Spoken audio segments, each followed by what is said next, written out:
On this week's episode of Friend Code, Nintendo finally unleashes the first Direct of 2019, but is there a new rumor abound that steals its thunder? Hello everyone, welcome to a new episode of Friend Code. I'm your host, Michael Damiani. This week, I'm joined by two very special panelists, Kyle Bosman. Hello. Daniel Bloodworth. Hello. Kyle, before we get into anything, I just want to say there was adamant demand that you be on this. Is that why I'm very special? To talk about, talk about Link's Awakening. It was like, can you please have Kyle on there so he could talk about Link's Awakening? Right. Please have Kyle on there to talk about Link's Awakening. I was like, yeah, I guess I'll try and have Kyle on here to talk about Link's Awakening. I'm here, baby. But we're not going to get that for a long time. That's like the end of the Direct. That's the end of the Direct. We got a lot of announcements on the Direct. It's a good tease. It's a good tease, man. So stick around to the end. Yeah.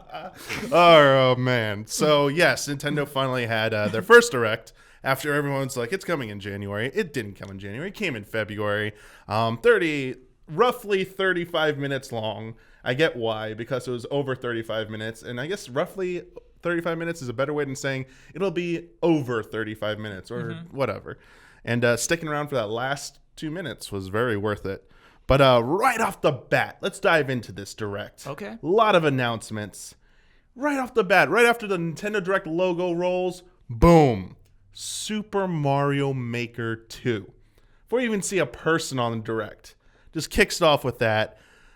I got to know your thoughts, both of you. Like, how do you feel about Super Mario Maker 2 coming and what you saw in that video?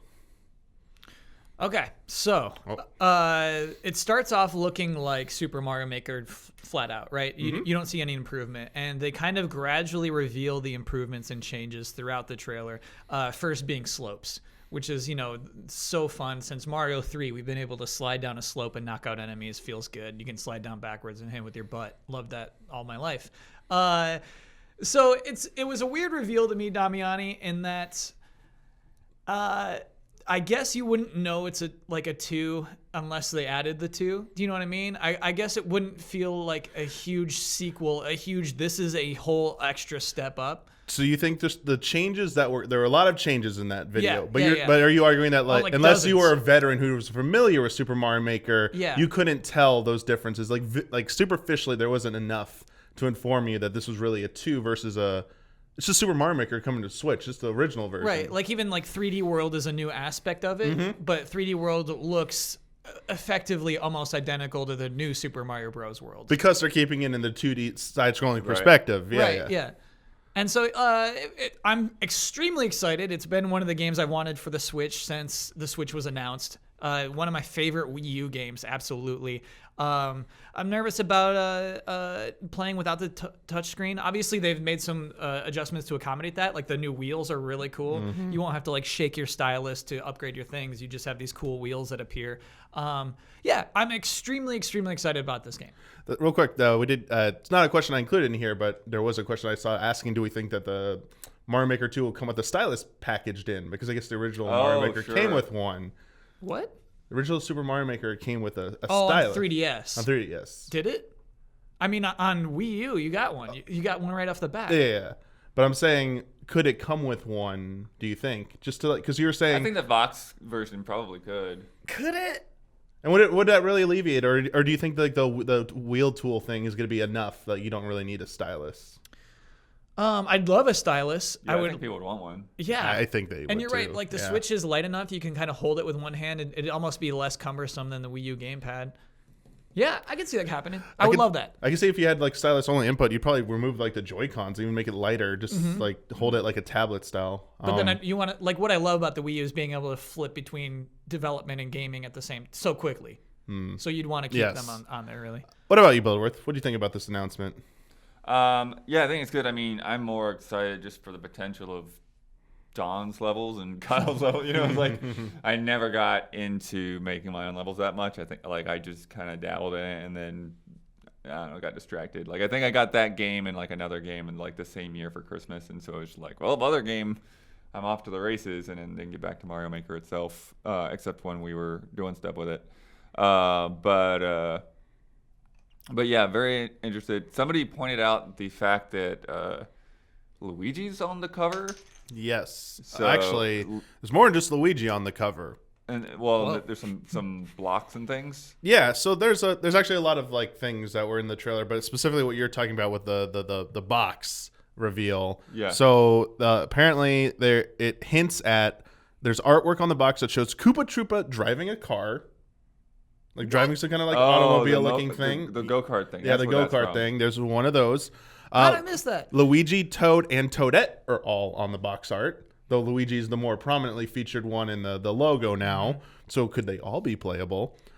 Basically, they're if you really want to get into the nitty-gritty of the changes, the Mario Maker subreddit has documented like over 50 different changes in this thing. Yeah. I mean, as you talked about, the Super Mario 3D World changes, Kyle. So you're gonna have the cat suit, transparent warp pipes. A lot of enemies from Super Mario 3D World will also be available as well.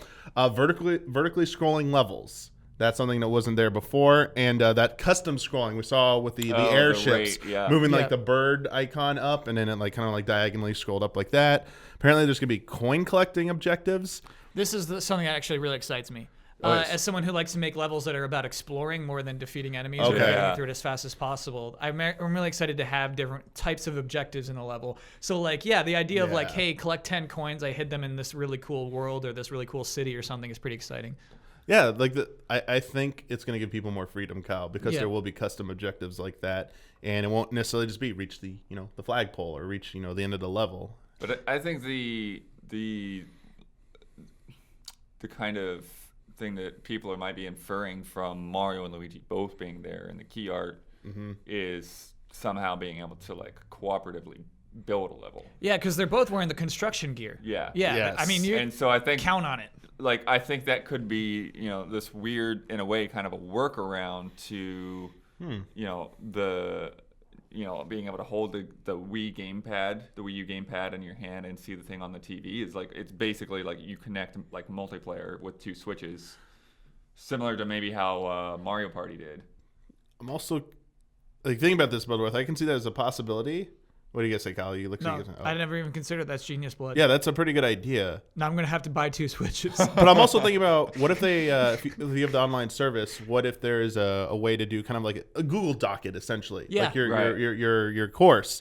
You get people who are like collaborating on it, while you could also have like people QA testing it like at the same time. Like, hey, I just finished this part. Hey, can you QA test the first like 20% of the level that's ready to go? Yeah, it'd be interesting if they allowed that much in depth, and that's what that signifies. Like the Mario and Luigi signifies a more collaborative nature of designing and building the levels. That'd works be awesome. in Minecraft, right? Like, absolutely. It is also coming June 2019.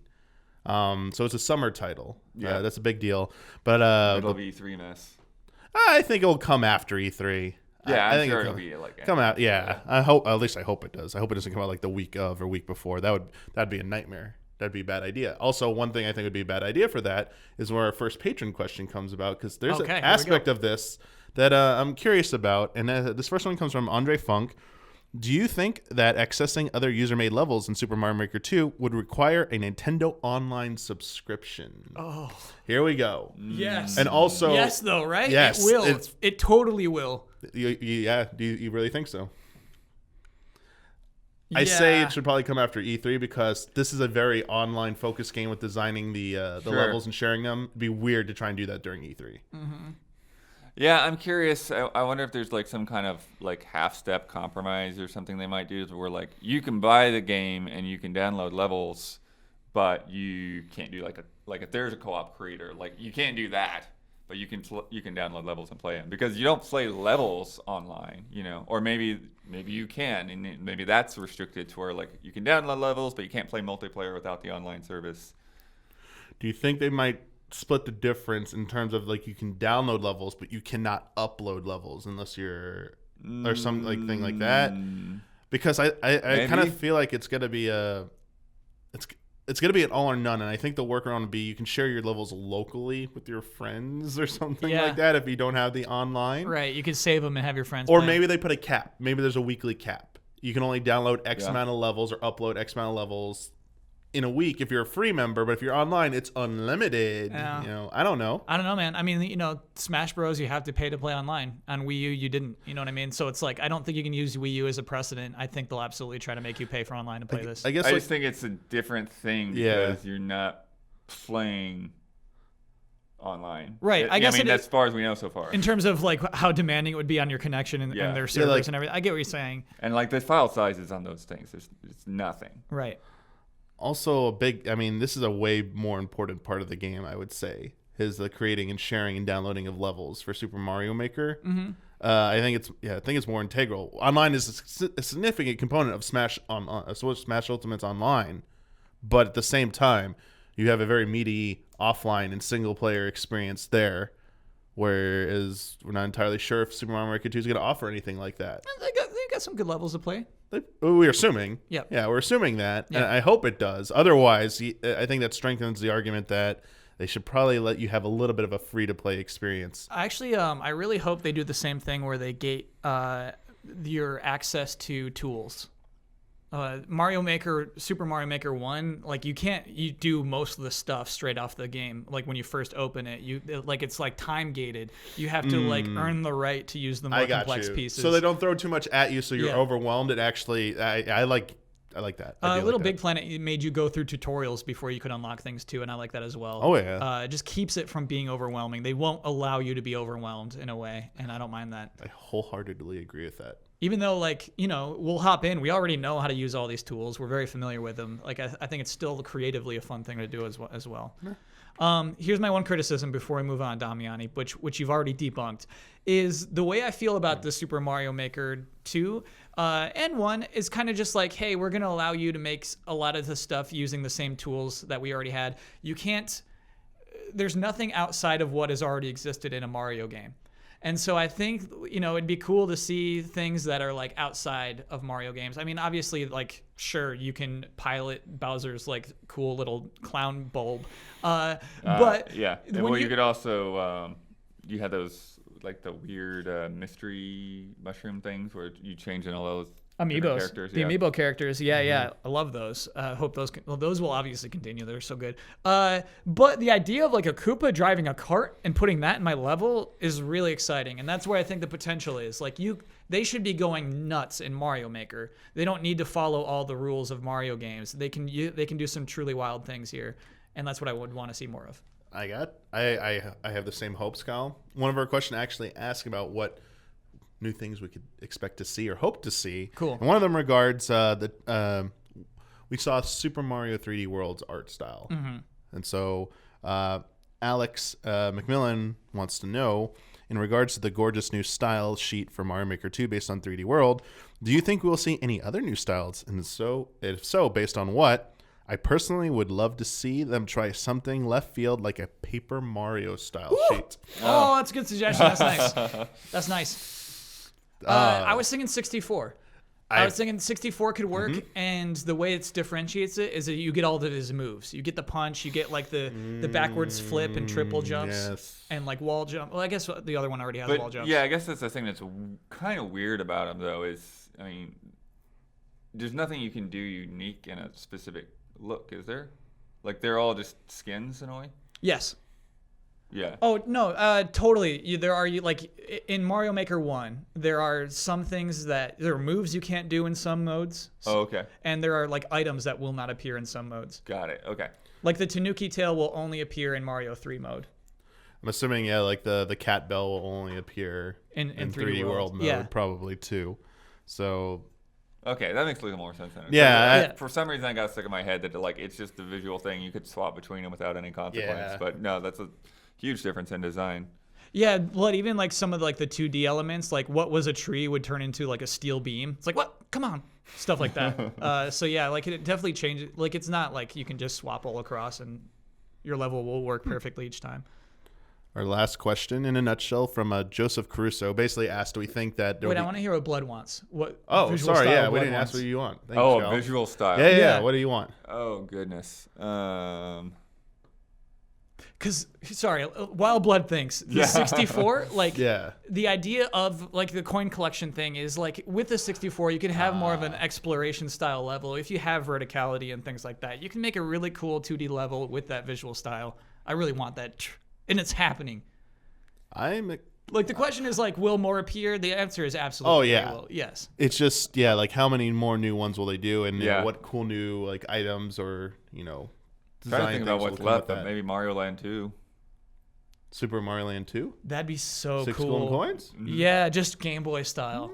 Oh, yeah, just game. Yeah. Oh, That's- Well, such I a mean, good Mario idea. Land was almost. yeah, I don't want that looked Mario almost Land like 1, a Game but & like Watch game. Super but Mario yeah. Land 2, yeah. Yeah, Definitely, that's such a Blood. cool That's a idea, good Blood. idea. And, like, the weird hats and all that. There's a lot of cool stuff in those games. Oh, yeah. Really good world map, too. Yeah. That's a good game. Doesn't get enough credit. I'm really excited to see what people have planned for that. Like their courses and stuff, obviously. Dawn, what Dawn's gonna have in store for us. You can go check out Huber Syndrome, where Huber and Don Casanova talk about their reactions to Mario Maker 2. See the master designer and his excitement about the possibilities that will be coming. Just a quick final question, from Joseph Caruso. Do we think there's any chance that the levels from Mario Maker 1 will be able to be downloaded into Mario Maker 2? Like people's created levels in Mario Maker 1? Think they'll give you any access to that infrastructure, that ecosystem? Or do you think it's just going to be cut off and everything starts fresh? The problem is they don't have a good way of, like, connecting those accounts. Well, I guess they have. They had connected the Wii U and the 3DS accounts to your Switch. I mean, I guess they could. It's weird. It's feasible in a weird way. So, what you would have to do is re-upload it, I think. You'd have to beat it again to prove that, like, with the whatever new additions they have, that your level still works functionally. But I'm going to guess no. I'm going to guess that would be too much work and they just want a fresh start. I think we're going to have to let all of our old levels go. That's my guess. That's my gut reaction. Yeah. Yeah. Do you agree, Blood? Or do you think that if you got to make a call? What do you think? I think they might go for it. I think it's like just bad news waiting to happen that they don't really need on that game. I hear you. It's like all of us. Like if people just expect this to be like this, the Switch port or whatever, even though it says 2, and it's like, what? My old levels don't work. This sucks. Little Big Planet did it. So Yeah. Think they could do something like an app in both systems to do like a transfer thing? They've done that between systems before, like Monster Hunter did from Wii to Wii U. maybe. Sure. Yeah, I think it's definitely agree it's doable. It's just whether or not they want to spend the effort to do that. Yeah, it was weird with Little Big Planet. Like one of my levels just like broke going into 2. Like there were so many changes that it just didn't work anymore. And so yeah, I don't know. It depends on how many changes they're making for sure. Yeah, but you're right. It was cool that Little Big Planet did that. We'll see. Would be a nice touch if they can make it happen, but you never know. Next up from the announcements and direct, Marvel Ultimate Alliance 3, The Black Order, got an update. I'm kind of curious your thoughts about this game. We've seen it twice now. We saw the reveal announcement. We got to see it. It doesn't look amazing. We got to see it in action now. Yeah, I like that. But we're saying it doesn't look amazing. I mean, it kind of looks like they just like. I mean, I know it's a completely different developer, but it sort of looks like they took the old engine. It's like, here's a new game. They did show, like, I forget in the trailer, they talked about the camera. Yes, there is a dynamic camera mode where it gets like it's up close and personal. Yeah. They call it like an action, like dynamic action shot. I think that is, yeah. And so, yeah, at least we got to see gameplay. Yeah, man, I think the game is the right game in a weird way. It's never going to be Square Enix's Avengers game, right? And so it's kind of just like it's filling this, like, I'll say doofy. It's kind of like a doofy game, but I think it's going to be extremely fun. All right. I do have some reservations about how it looks, and I do have some concerns about the longevity of this game in terms of like playing through it. And we got a question in just a second to ask about that. They have a good comparison for this game to other games to ask about it. But just to sum up real quick, yeah, we talked about the Callisto camera. Captain Marvel will be playable in this. So it's kind of like their big reveal at the end. They put a lot of time into the ultimate attacks. Like each character has their own unique one, Yeah. and then you can combine it with your friends. And to the make it- screen is a mess. I mean, that's Ultimate Alliance. Yeah, It's like if it doesn't have that, then something's So like not my right. point, yeah, I was gonna make the point. Like they were basically going over obvious features, and there wasn't anything too terribly exciting Right. about the video, except it was kind of like by the numbers. I think Venom showed up. Yeah, broke through like a door or something at one point. Or are you trolling Venom's me? cool. No, I'm not. But sure. yeah, 'Cause I remember. Anyway, you're totally right. Yeah, you're yeah, absolutely right that there's not like a new feature, a new huge thing to be excited about for this game. And it's coming summer 2019. Yep. So it's coming soon. And let's get that Patron question real quick because I like this. Sure. So from Jake Steinberg, can Marvel Ultimate Alliance hold up in 2019? The last Ultimate Alliance game didn't have much to offer after beating the campaign. I've had a lot of fun playing Diablo 3 on my Switch, but I cannot help but think if you strip Diablo of its ladder of difficulty levels, customizable characters, varied loot, and procedurally generated post-game challenges, I would get bored of it quickly. Does Marvel Ultimate Alliance 3 need to do some of these things to be successful in 2019, or is a solid campaign enough? Yeah, I think a solid campaign's enough. I don't think every game has to be infinitely replayable. You know, and you're gonna have the benefit of if that game is made the way it should be, then it's one of those things where it's like, okay, maybe you play the campaign by yourself, but the joy of it is couch co-op, you know, and it should be easy enough that anyone can jump in to any level, to any point that you're at, and play along with you. And so that's just something that's going to be like somewhat inherently fun, you know, no matter how many times you've done it. Like just getting somebody else in there, it's like, I just want to play as Wolverine and slash stuff, you know. It's like the game doesn't have to be that crazy complex, and it's probably better in some ways if it's not too far in that direction. Yeah, I feel like the game is budgeted appropriately. Okay. Like Blood said, it doesn't need to be that replayable because they're not making that big of an investment in it, right? But I will say in the Marvel Ultimate Alliance games, one of the funnest things you can do is unlock alternate costumes. Like they're hard challenges, they're hard to do. As many of those as they can put in, the better. You know, Wolverine's got he's got 5 potentially really cool skins, and so put them all in. And those will be DLC down the line for sure, right? Those will be the reasons to come back if they do. You know, play through this whole other arc or something like that. And yeah, it's a fair question. It is an old game style, but I will say personally replayed Ultimate Alliance 2, which is a bad game, with a friend, I think 3 years ago, and we had a blast. The games are just kind of dumb fun. And I think there's no sign that this game is not recognizing that. It knows what it is. Agreed. I don't think, to my best of my knowledge, there wasn't online co-op for any of the previous ones, right? Or was there for Ultimate Alliance 2? Can't confirm, dude. But this one will have local and 4-player online co-op. One Yeah. thing I would like to see is if you're going to do the campaigns, I'd like to see drop in and drop out. Where if I just play I can party up with random people. Mm-hmm. Yeah. And if I go through 2 levels and I've had enough for today, I can back out. But it doesn't necessarily end their session. If they want to keep going, Yeah, someone it else should, because Yeah. that was one of the things. Was it the first Ultimate Alliance? When I was doing the preview, the developers were really happy with the GameCube, because the GameCube was the only system at that time where you could just pull the Yes. controller Yes. out and it wouldn't give you a warning message and stop the game. like that. But yeah, I would love that. I played 2 levels. I'm done for the day. I'll come back tomorrow. And when I come back the next day, I can resume at that part either by myself with AI controlled players, locally controlled players, or I can go back online and look for other people. Hey, who's at level 2? Who wants to join me at level 2? Hey, let's go. You know, Yeah. I would love that if it has that. I think it should have that. And also kind of the fun of the series is getting deeper into the game and adding new characters that you could select. And you're like, oh man, I got to unlock all his moves. And so you can go back to those earlier levels and kind of grind up your character. That'd be cool. I like cool. it. Next game we want to talk about, big tease, Super Smash Bros. Ultimate got a little bit of screen time. Big tease. Big tease. It's a tease. Version It's 3. not that big. That was a little tease. Version 3.0 coming this spring. Yeah, great. And then they said we can't talk about anything right now. Details will be coming later. Why did you just The image was a big Yoshi egg. So here we Make it go. 34 minutes. Yeah. Yes. So here we go. Here's the thing. People are looking at those mosaic images on the Switches. Oh, no. And people are saying that's stage builder right there. Oh, that looks like a new mode, like a new area of the screen to select different modes. So people are speculating that this version 3.0 is going to be meaty. You know what? That's not just balance changes. Because people unscrambling mosaics found spirits. Yes. I'll listen to them. So the expectation is that we're getting stage builder, and we're probably getting other modes.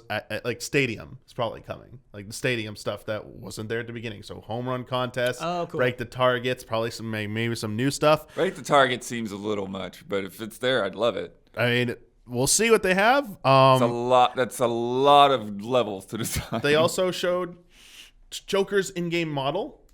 For a second. He crouched, right? Yeah. And then they announced that there will be between the direct and the end of April, we'd be seeing Joker Fighter Pack 1 drop. Mm-hmm. And today Nintendo tweeted out that they can confirm it's coming in April. That's it. It was just like it's coming in April. So the fact they couldn't give it a date, this tease plus the announcement today all but confirms there will be a Smash Direct between today and the end of April, whenever Joker backs in April. March. So we're probably in March. We're going to get a Smash Direct that covers all this. And as we'll see from the rest of this presentation, there really aren't any games coming out in April or May. Mm-hmm. I think they're just clearing out May for Smash because I think it's going to be a lot of stuff that's going to be added to it. Yeah, man. I mean, I think it's going to be a big deal. When you said earlier that online is not a big component of Smash, you are correct. It should be. That should be a huge focus of Nintendo, is figuring out how to make that game more compelling online. And so I hope for things that aren't break the target. I hope that there are more reasons to incentivize people to keep playing online, to unlock new skins, new taunts, new titles, new victory poses. Why can't you unlock new victory poses in Smash Bros? That's money on the table, baby. Because this is probably going to come out end of April, Kyle. Yeah. And rather than spending money on those poses, we're going to get those Detective Pikachu skins. Yes. Because that movie comes out first week of May. That's a skin Calling it now. We're getting those Detective Pikachu skins. Yes. Realistic Pokemon skins are coming there. Mm-hmm. But Kyle, the online argument, stage builder. No, realistic skins for everybody. Yeah, everyone. Yeah. Realistic Yes. Yes. Ness's body wasn't furry. What?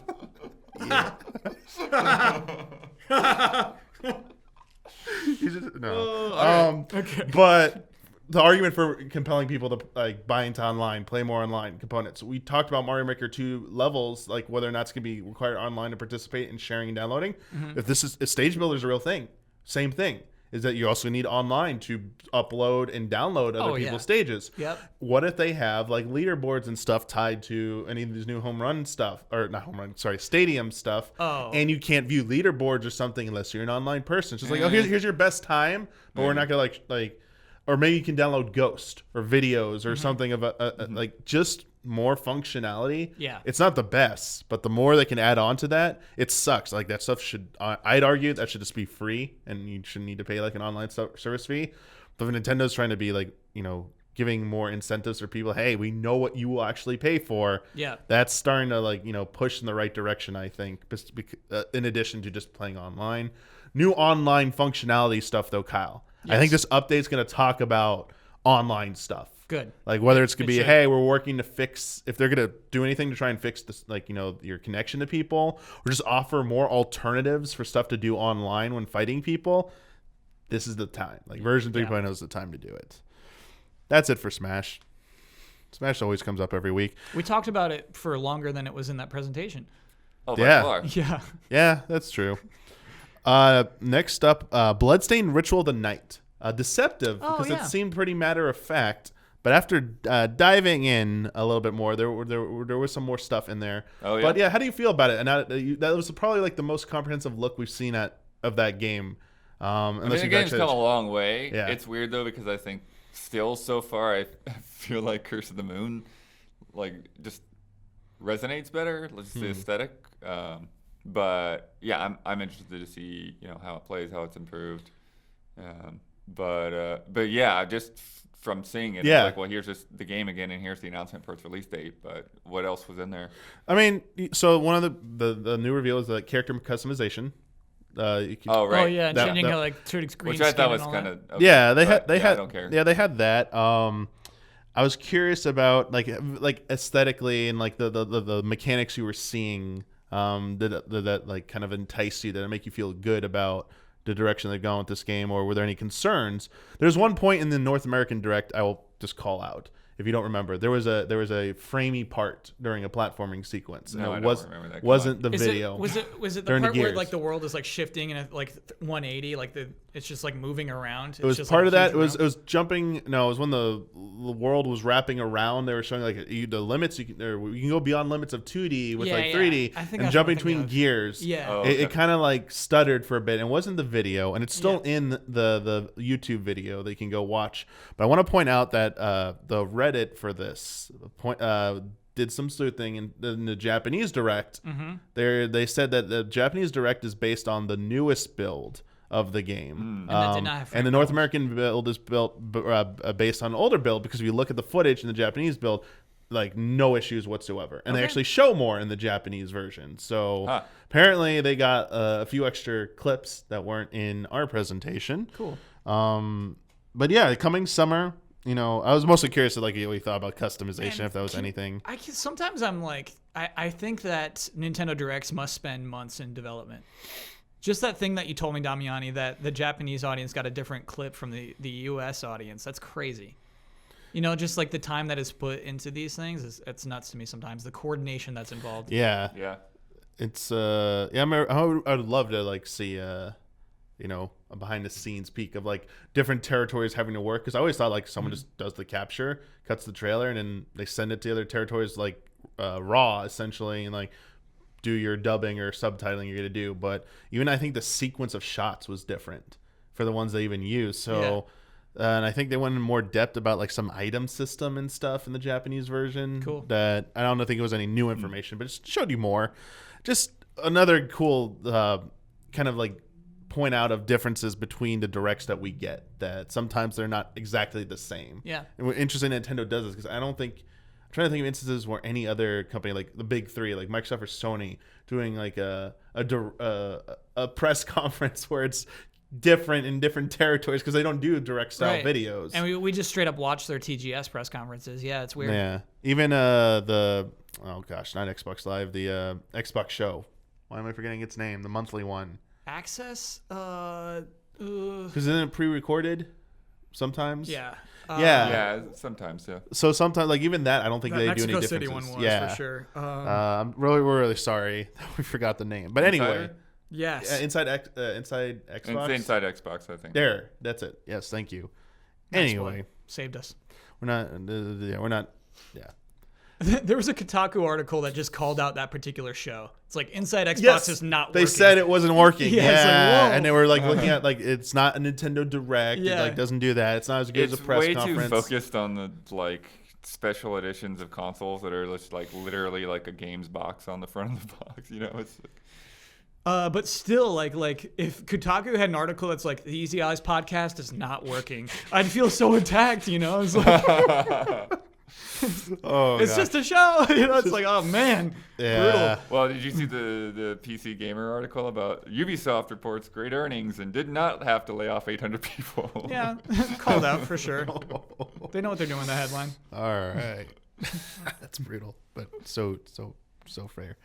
Dragon Quest Builders 2 was next. Oh yeah. So this was this segment was important in the fact that they gave the release date for North America. It's been confirmed to be coming to the West. We finally got a date, July 12th. I know Brandon Jones is really happy about this and excited about this game. Builders 2, yeah. Dragon Quest Builders 2, sorry. How do you two feel about Dragon Quest Builders 2? Or just Dragon Quest Builders in general? Have either of you touched it, played it before? Or Not really, no. I haven't. anything they've shown actually get you interested in trying it out even just once? The Switch version seems devoid of a particular visual style that Builders had on PS4 that I kind of like miss. Okay. In the Switch version, but it's like, to me, that's such a cool franchise. I'm into it. I'm into like, hey, let's put a ton of lore into a Minecraft game. Like that's fine, absolutely. It's weird it's taken so long. Yeah. And I mean, we'll talk about Dragon Quest 11 probably immediately after this, right? Yeah. It's just weird this stuff takes so long, man. I think it's a uniquely Dragon Quest thing, especially when things are coming to the West Yeah. in terms of Dragon Quest. Yeah. It just hasn't. Yeah, it just lives by its kind of like own code right now. It doesn't go for like the worldwide releases and stuff just yet. Just because like the market hadn't proven outside of Japan that it was like worth it to do that. And I think we still haven't. I think we'll still get Dragon Quest games late. Yeah. I kind of intend to agree with that. They said their Dragon Quest 11 sales are better than expectations. I remember the original report, everyone thought doom and gloom, and then we saw the follow-up, and it's like, oh, no, actually, actually did not so bad. Don't worry, don't freak out. Right. Whether or not that interprets to Square Enix saying, hey, it did well enough to keep making games, I think. It wasn't that Monster Hunter World style. It wasn't that step up.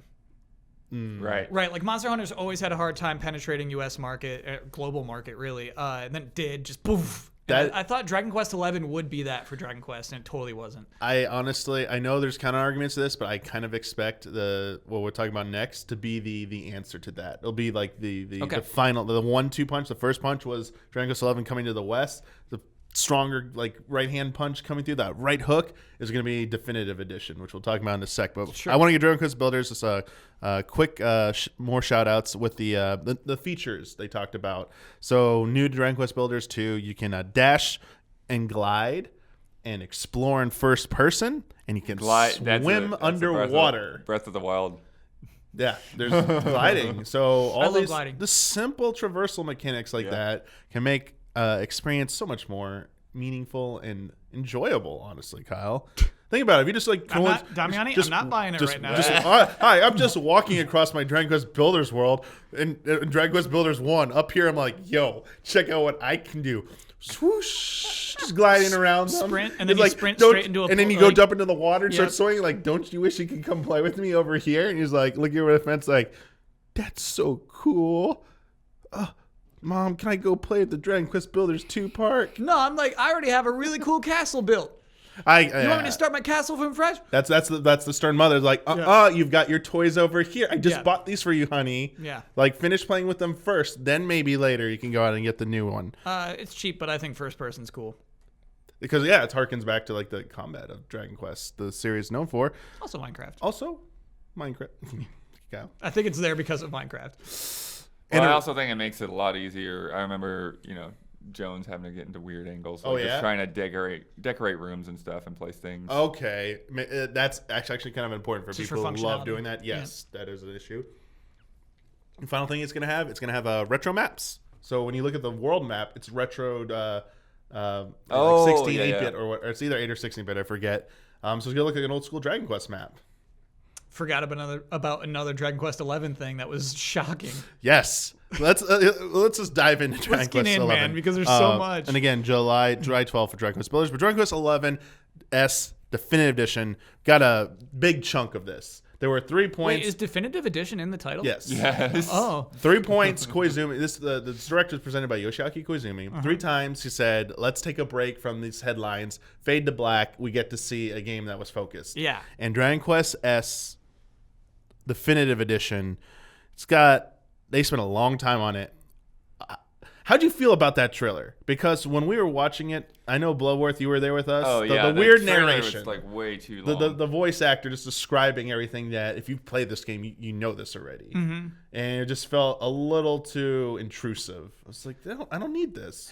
You're going a little too far with this. Yeah, it's a hard game to sell, right? It's a hard game to because I don't think they want people who've already played it. It's called Definitive Edition, but they want new people. They want Switch owners to play this. Yeah, man, but you're so right in that the features involved are for series fans. It's for people who already know and love Dragon Quest. So it's a strange package for sure. And it's so weird it's coming out so late.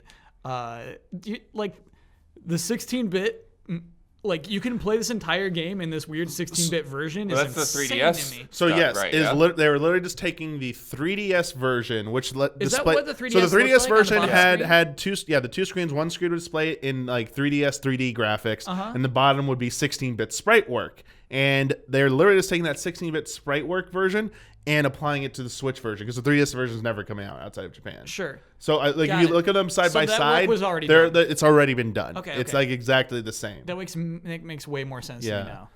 But there are other things that are coming to it that like I think are designed to get people who've already played it to come back for a second go. First of all, it will include orchestrated tracks for the field and battle tunes. So not everything in the game is going to get orchestrated. Which versions. honestly, the field and battle tunes means almost nothing. Wait, what? I mean, Isn't that what you hear the most?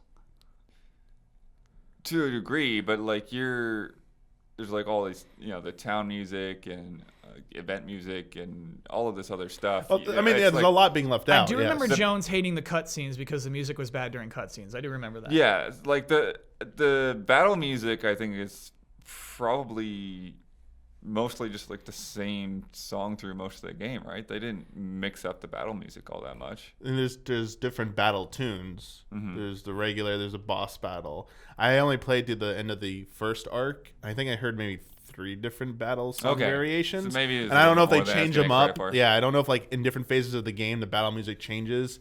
It's like a lot of games, especially Square Enix games, tend to do that at points. Like I think Dragon Quest doesn't, though. yeah, I don't know if Dragon Quest does. It's a very stubborn composer. Yeah, I'm surprised they even got this. yeah. Oh, don't worry, because if for some reason you just like can't stand those orchestrated tunes, you can swap right back to the original versions. There'll be a toggle option for that. So, don't worry, if you're offended by those orchestrated songs. This will be the only version confirmed so far to have both English and Japanese audio, VO. The Japanese VO did not. I wasn't sure about Japanese that. VO did not exist before this version. Right. They only made English VO for the Western release. Yeah. So Wow. this version's getting it, and once it was confirmed that this feature is confirmed, I think is far back as like I think December of last year, maybe even before that. A lot of Japanese fans wrote, as I was informed, very politely to the developers saying, "Oh, could you please add the Japanese VO to like the PS4 version?" And there's been like no answer to that yet. So given a lot of the stuff here, this is an exclusive version. I wonder how polite this game they is were. an exclusive version to Switch. I don't think the Japanese audio is coming in any other versions. I think they're going to make you buy it. They're going to push you to buy this. And I think it'll do really well. I mean, it'll do very well in Japan. I'm saying it now. This will be the best-selling version of Dragon Quest XI. Mm-hmm. Its Switch sales will outsell combined sales of all other versions. Won't even be close. Well, it did sell on 3DS, man. I don't know. Combined 3DS and PS4. Let's ignore the Japan 3DS sales. Let's talk about this. Let's talk about What? No, you can't. Japan 3DS sales. Damiani. Japan 3DS. Come on. Actually, I don't You know. can't How just, well did no, ignore that giant chunk of the thing that I just the 3DS said. version actually sell that well? I think it did comparatively okay for Dragon Quest. You know what? I'll stick to I'd my have guns. to fact I'll check sell even the 3DS version But by you a might lot. be right. That's the thing, is it might still, because all Switch games do. No, actually, better because the than 3DS anything, version is like not graphically on par. But like again, Right. 3DS is still a huge system in Yeah, Japan. it is a so weird thing because it's weird. the 3DS exists, so it's in this middle You know, ground. I was making. It is still weird to me to call it Definitive Edition and not have the best visuals. Yeah, Like, that's what? hilarious. What? That this Come on. version definitive. It's more. I think it's features. Yeah. Why it's called definitive. Yeah. Visually, yeah, it doesn't. It's not going to compare to the PS4 or PC versions. Right, but like how I was saying, there was a visual element missing from Builders. This one actually, I was like, this looks okay. I don't feel like it's Oh, yes. missing its style that is present on the console PC version. From what I could see from the footage and having played the PC version and like max settings, it basically just looks a little bit blurrier. Yeah. Is like the best way I can describe it. But it still looked for like being on Switch, especially if that was like handheld mode. Who knows?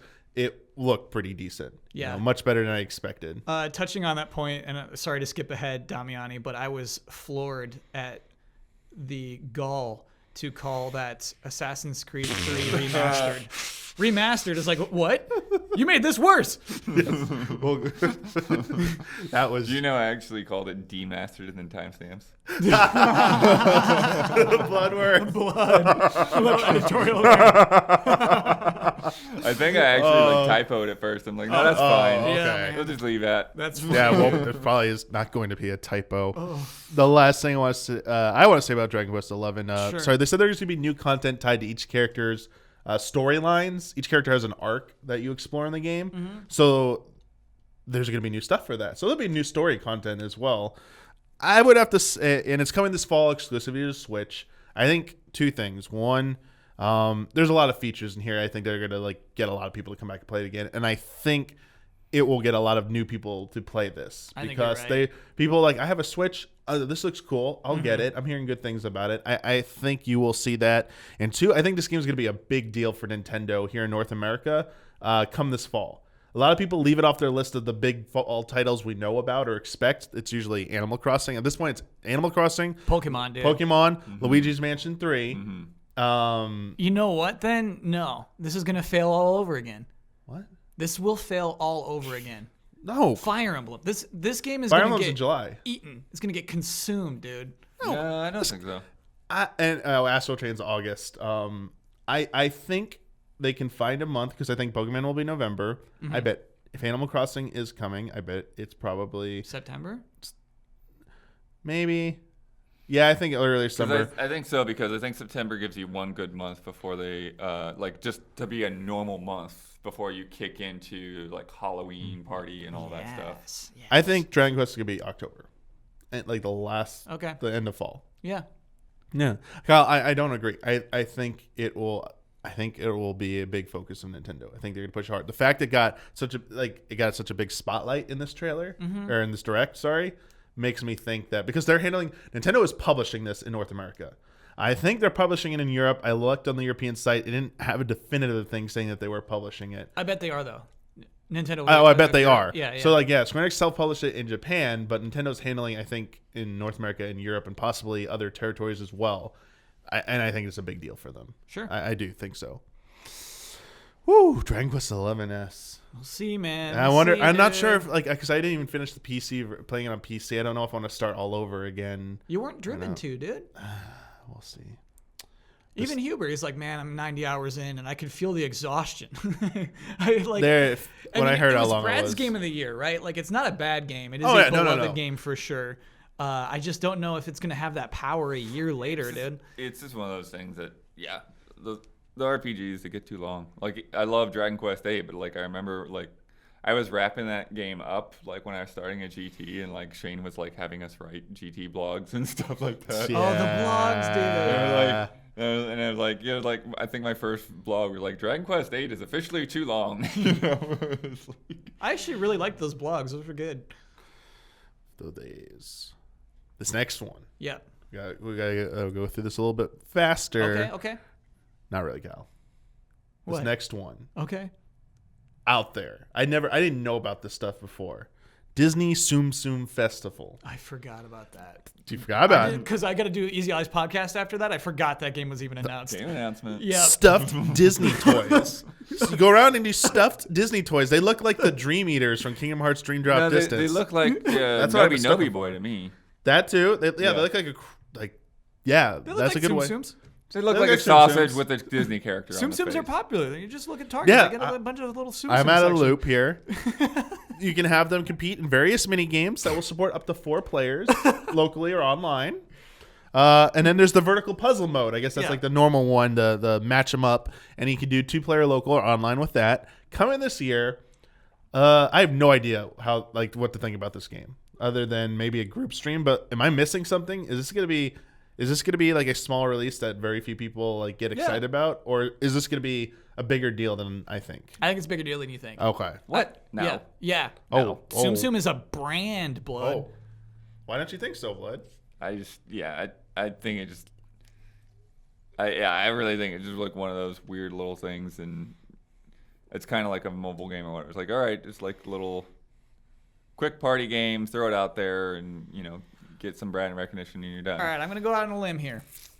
Disney Tsum Tsum will sell better than the Disney Connect game. You heard it here. Lock it in. That's my guarantee.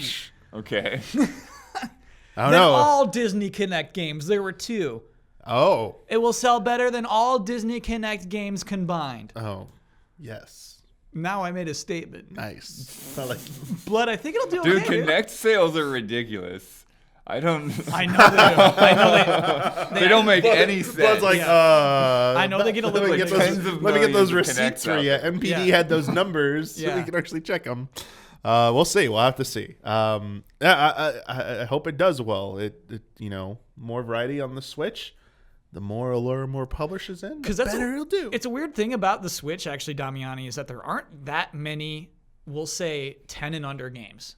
You know what I mean? Trying to think. You go to the eShop and it's like full of like really cool indie games, right? Like it is hard for like I think a parent who's got a 10-year-old child to be like, wait, where are the Nintendo games? You know, like where are the games that my 10-year-old can play? Obviously, like I don't. That was a little ignorant. Sorry about that. Where are the 10-year-old games? And so like you have Mario games and you have like Mario Party, but like this kind of game that a 5-year-old could play, I think is actually very valuable. Okay. Also, another unique thing about this, Kyle, I wonder if this will affect it. The Tsum Tsum mode, the puzzle mode, you hold it vertically.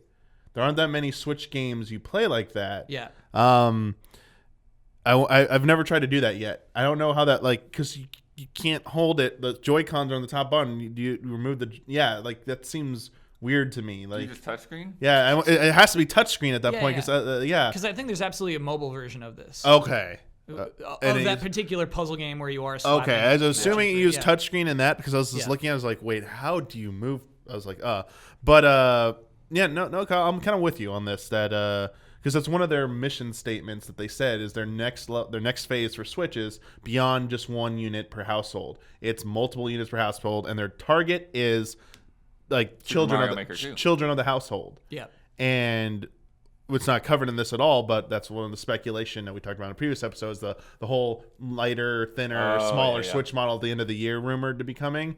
That's part of their strategy for it. So this kind of game goes along and it goes hand in hand with that, I think. I realize all 10-year-olds are playing Fortnite. And that's on Switch. Yeah, so I take that back. Switch has the ultimate 10 and under game It has right the now. ultimate 10 and under. Yes, there you go, Kyle. Yeah, don't worry about it. Moving along, we got Starlink Battle for Atlas. It's getting a spring update. This was shocking to me. This was a game I assumed dead. Yeah, I was like, we're not coming back to this game. Yes. Like, Yeah, again, 10-year-old. Come on, Kyle. Oh, you're totally right. That's a really good 10-year-old game. It absolutely is, Yeah, right? the toys and stuff. Yeah. Snap them on. Yeah. You don't need the toys to play it, though. Andrew, Pigma, and Leon will join Wolf to cause more trouble. Sorry, Andrew? Andrew Okani, Pigma Dengar, and Leon, I forget its last name. One of them is just named Andrew? What is it? What animal? Andros' Andrew's son, or nephew. Yeah. Andrew. Are joining Wolf to cause more trouble in the Atlas system. That's canon? Andros has a nephew Yes! named Andrew? Yeah. I'm shocked, Kyle, for someone who loves context and lore. I hate Star Fox lore. It's all nonsense. Oh gosh, we need to make a Star Fox lore video for Kyle Bosman. I actually love the lore video you In fact, made. you should make I want to work with you on a special edition one-off episode of Box Week where I bring the Andrew Okay, Okani alright. in there. Sure. No, I'll allow it. No, I'm kidding. So what's going to happen is Peppy, Slippy, and Falco, the other members of the Star Fox team, are going to be playable now. They're going to be adding new missions. They don't specifically say they're Star Fox themed missions. They just say they're adding more missions. Obviously, there'll be new missions related to this new Star Wolf threat, but who knows if they're adding more like routine missions as well. But you can play any of these missions, including all the original campaign, as any one of the Star Fox members now. They each come with their unique they have pilot skills and then skill trees for them that unlock unique abilities. And very interested in that Slippy skill tree. Oh yeah, I'm going through the Slippy redemption arc right there. Slippy's gonna show everyone what's up. So many jokes. Will Peppy have do a barrel roll? Yeah, he's gonna have like an ultra barrel roll. Where like you do it and it just like shakes the planet because one. Yeah, everything else spins but him. Yes, I like this, Kyle. Yeah. Yes. But here's two things that are also being added. They're adding something called faction missions. I couldn't find any details on that. They didn't elaborate any more in the trailer. So they're doing something with that. Obviously, it's different teams will be fighting for, I guess build up because the whole game is about resources, building up bases. It'll probably be about like control. Is it? Yeah, it is about building up bases, and then like you now control that part of the planet. You stop you're basically trying to stop a threat from this threat has kind of like invaded the Atlas system, and each planet is mostly under their control, and you're fighting to liberate each of those planets. And as you acquire resources and materials to upgrade or build and upgrade like different types of like outpost, you start to map out the planet and take it back and gain control of it, and then you start profiting from having more control of a planet because now you have more like factories churning out more of your resources and stuff. That is what Starlink is about? And exploring. Yeah. It's like colonization? It's a bit like that. Yeah. And the repetitive like 10 NPCs they have in the game that say like the same dialogue over and over again. Yeah. You kind of get like Why that. are the toys spaceships then? Because you go out in space, you can immediately go out into this. You can fly around. Yeah. And then you go right in seamlessly out into space, and then you can travel to the other planets. There's also space battles and stuff as well. You don't like colonize outside in space. All right. You just got to travel between the planets. All right. Yeah. I thought you knew this, Kyle. Did not know. This. I did not know. I apparently knew. I knew. It's coming. Nothing. This update's coming in April, but there is one part of this update we really need to talk about. This is why I really want to bring this up. Other than they're continuing the Star Fox thing, which makes me feel good about, hey, this is really Star Fox focused. And they're doing a real Star Fox game next. Yeah, they are. Patron Question. E3 announcement? What? E3 announcement? No. For a new Star Fox? That I'm going to say no, Blood, because of this. G-Man Sir. So now, do you all agree that the Star Fox Grand Prix rumor was fake? Now, do you all agree? But he's asking this and you're wondering why. It's a pointed question. Because one of the things in the updates is they're adding Star Fox Racing into Starlink Battle Atlas. There's Star Fox Racing mode. So, is it that some people might have heard that this was being done and misunderstood it and ran wild with a rumor about Star Fox Grand Prix being this more elaborate thing and being associated with retro of all places? Or do you think it's more likely that Ubisoft said, look at all these cool rumors about Star Fox Racing. We just happen to have the Star Fox license right now for our game. Why don't we just throw it in there and stuff? People might be interested in that. Which seems more plausible? Well, so it's weird. I mean, Starlink exists outside of the Switch. So that racing mode won't just be for Switch, I presume. So it'll be for the other ones as well. Do you think? It's called Starship Racing. It's not called Star Fox Racing. Okay. It's the racing mode. Yeah. It's Starship Racing. Maybe. And they showed a non-Star Fox ship racing in the split screen part. Right. I just wonder what the legs on this game are right now on the other platforms. I feel like the Star Fox thing is definitely kind of overtaken it. That's why I think the spring update, I feel like when it said extra missions, I don't think they're all Star Fox themed. Sure. I think there's going to be a handful of like additional missions or just related to like Atlas. The Atlas storyline, and you'll just be able to play as like the Star Fox characters in those as well. So to answer the question though, I'm starting to not believe. I'm starting to believe that Star Fox Grand Prix was just excellent fan fiction. But I think it's completely unrelated to whatever is happening with this. Okay. I think that this might be crazy, but I think that even when we started talking about Star Fox Grand Prix, there was no racing mode in development for Starlink. That's my guess. I like. So you think they added it after the fact? Right. Like it was added in Destiny, right? Like so like I don't know. To me, that rumor was so specific. Like there's a lot more to it than just like Star Fox Grand Prix, the title, right? Yeah. That rumor was so specific and so fun, honestly, that there's no way that this happening in Starlink was confused for that, a game that Retro is developing. I agree. Yeah, because again, if you're saying that this Starship Racing isn't even like tied into the Star Fox characters in any real way other than you can select those ships, then I don't really see how that could be misinterpreted. I mean, if it had been, then we would have known that Star Fox was in Starlink before that announcement. Yeah. I agree with both of you. I think it's, again, people jumping to conclusions after they made the mistake of jumping to conclusions that Star Fox Grand Prix was real. I think there's too many unique details about the Star Fox Grand Prix rumor that don't line up with this very well. And there's like other circumstantial evidence that suggests they just added this because it made sense. And like other similar games are doing the same thing. A racing mode makes it just made sense. Plus, I mean, again, the Star Fox Grand Prix thing is just an easy thing to extrapolate out of the whole little James McCloud cameo thing in F-Zero. Thank you for that. I like that nod. And also, it's a fun thing to do with your spaceship as opposed to building factories on planets. I'm mad about this, Damian. I mean, you fight enemies on the planets. You attack like enemy bases. And then I own this planet now. So like it's dynamic though. Like if you neglect parts of the planet, enemies will come back and retake your bases. This is about me conquering the universe. they're bad guys. There are natives that live on the planet. You're helping them. You're securing their freedom. You're liberating their planet. By making them work for me? No. They were the ones who were running these places before. Okay, come on, Kyle. It's game logic. Like I don't all like the this. things look kind of similar. I don't like this. I know some people didn't like this about this game. And like oh, why is there so much like resource management building in this game? Why isn't it more about just pure exploration and fighting? Right. And So combat? anyway, back to racing. It's a fun thing to do with your ships as opposed to all that. Oh, yeah. That's what I like about it. Exactly.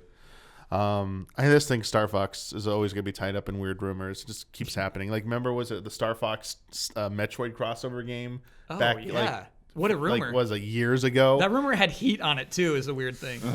This always happens. Because it's so fun. It's a fun rumor. Yeah, you want to believe in this because Yeah. when it comes true, it's just so crazy. I Yeah. don't. Oh, you don't want it to come true? Star Fox and Metroid, no. Oh, no. Okay. What about Star Fox Racing? It sounded I think so... that could have still some weird plausibility to it, but it's at least a completely more out there thing. I think Metroid does not do well with spin-offs, as we've learned, other than pinball, What is that a reference to? the Federation Force, Oh. and Hunters. Hunters is Hunters pretty is- cool. Hunters is a weird game because it's a cool multiplayer game and a bad Metroid game. I was going to say the opposite. It was DS. It was a 3D Metroid game on DS, man. That was awesome. It was not. Okay. The level design was not up to par. And it was like the same two bosses over and over, right? Yeah. Whew, I didn't play enough of that game. I didn't like the control scheme. It Oh, yeah. It hurt my it's- hands. And it came with a little it's a- thumb thing. It's a painful control. It was that and Kid But Icarus. we dealt with it because it was just amazing. It's like, I'm on a Oh, handheld and I'm shooting yeah, people. It was it like, really oh my was. gosh, like on a Nintendo system, finally. These next two announcements also carry a bit of significance for, I want to get like to a certain fan base. Ooh, okay. These might have seemed like under the radar, not very big deals, but it means second life for a franchise that was thought to be dead. First up, Rune Factory 4 Yeah. Special was announced. It is a remaster of the 3DS game from over 5 years ago, coming to Switch.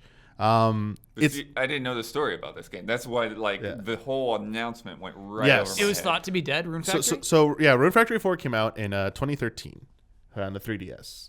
And this remastered version, the only thing it's at, it's like 16:9, slightly updated visuals. It's mostly the 3DS visuals, just like touched up a bit. Adding a new wedding marriage system to it is like the big new thing. There hasn't been a Rune Factory game for 4 years. Coming later this year, no more than 4 years. Cause this is 2013. Really? It's I been swear over. I've It's been seen Rune over. Factory games since It's then. been over 5 years. It's been story of seasons. So what happened was this game came out in 2013. Okay. At the end of 2012, they confirmed that there would be another Rune Factory game after Rune Factory 4. Mm-hmm. But after Rune Factory 4 came out, the developer of this series, Neverland, ceased operations, shut down. This franchise is owned by Marvelous, the owner of the IP, but the developer had always been Neverland. So when Neverland went under, everyone's like, oh, there's the end of Rune Factory. Mm-hmm. Neverland has worked on other series, such as Shining Force and Lufia. So they've done some good like RPG work. So them shutting down was a bit of a, like, you know, more than just like it was bad news, not good news, very bad news. And people thought the series was dead. Like, oh, Rune Factory 4, so long, Rune Factory. What a nice quirky series, but no more, never coming back. So when it faded to black after Rune Factory 4, like, oh yeah, they're just trying to do their best, you know, to keep a series alive with a remaster of an old one. Boom, Rune Factory 5. We can confirm Rune Factory 5 is in development and is happening. To us, we're just like, oh, cool. We did our claps and stuff. Meanwhile, in like the Rune Factory community, I read some of the reactions. Like tears of joy. Whoa. Like shouting all caps. Like the Reddit thread for it. Like dead subreddit. And all of a sudden like hundreds and hundreds of posts of like, it's back. That's cool. So that was the excitement that Sure. some people felt when Rune Factory 5 was announced. I mean, now in development it has to stop, but now that I know a little bit more about the context of that, I guess I see why now in development on its So own we do not know who's actually developing the game. Marvelous and Xseed will be publishing it. They got to stop The that. Japanese site is up for it. It says it's coming in 2020, sometime in 2020. They also can Rune Factory 4 coming later this year in North America. I guess July 26th or sometime in July it was confirmed for Japan. So it's a little bit more tangible. They got a site set up. They got they're talking about it, but we still don't know who's actually making it. No, but I think everyone's just like, it's coming at least. Let's keep excited about it. Good, it's one of the good things vibes. with Metroid Prime 4, we actually never knew who was developing it, and to me that's just it's not a good sign. I feel like with this, there's only so many people who they'd probably Possibly grab, could. the options would be. Whereas Metroid Prime 4 it was even longer gap between this and the last Metroid Prime, and I would argue Metroid Prime's like a bigger profile game, like a little harder to make. It's like a larger scale game. Last Metroid Prime was 07, dude? Yes, it's been 12 years. Yeah. It's been a while. Okay. Been a while. It comes to certain expectations, I think. So that ambiguity for so long was a little. What is everything going on right with Metroid Prime? That's why everyone was so anxious to see it this year. Yeah. Turns out everything wasn't all right. Yeah. We're also getting, speaking of RPGs, the next announcement, we're getting another game from Tokyo RPG Factory. Oninaki. That's the team behind I Am Setsuna, Lost Sphere. The concept is, what did you think about this? Concept was traveling between the living world and the dead world and using spirits to fight, dark spirits, essentially. From what you saw in this trailer, did it get you excited at all? How'd you feel about the last two games? What you can say about them? And does this kind of do anything for you to get you excited about this one? I mean, I'm so bummed, man. When they announced Tokyo RPG Factory, it's okay. I Am Setsuna announced and shown, and it's man, this is cool. They have heart. They're really trying to do something with RPGs again. Lost Sphere fell so flat for me straight from announcement. Right. And then this game has a lot of similarities. We do have a close-up cameras and cutscenes, but primarily the perspective is the same. Same tiny feet. They have the character models tiny feet. Okay. And I mean, Fire Emblem Awakening had tiny feet or no feet at all. It doesn't bother me too much, but it's just you're using the same style across 3 games. And so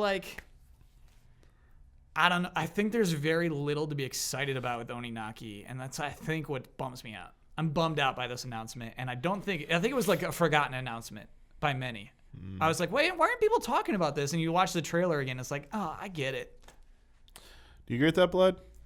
I don't know. I mean, I maybe I need to watch it again and just analyze it more. But I feel like this is the most that they've been able to branch out, and I think that it's got the most character and most interesting setting and mechanics than the past 2 games. So, yeah, I think I'm actually probably looking more forward to this than like you said, Lost Spheres never did anything for me.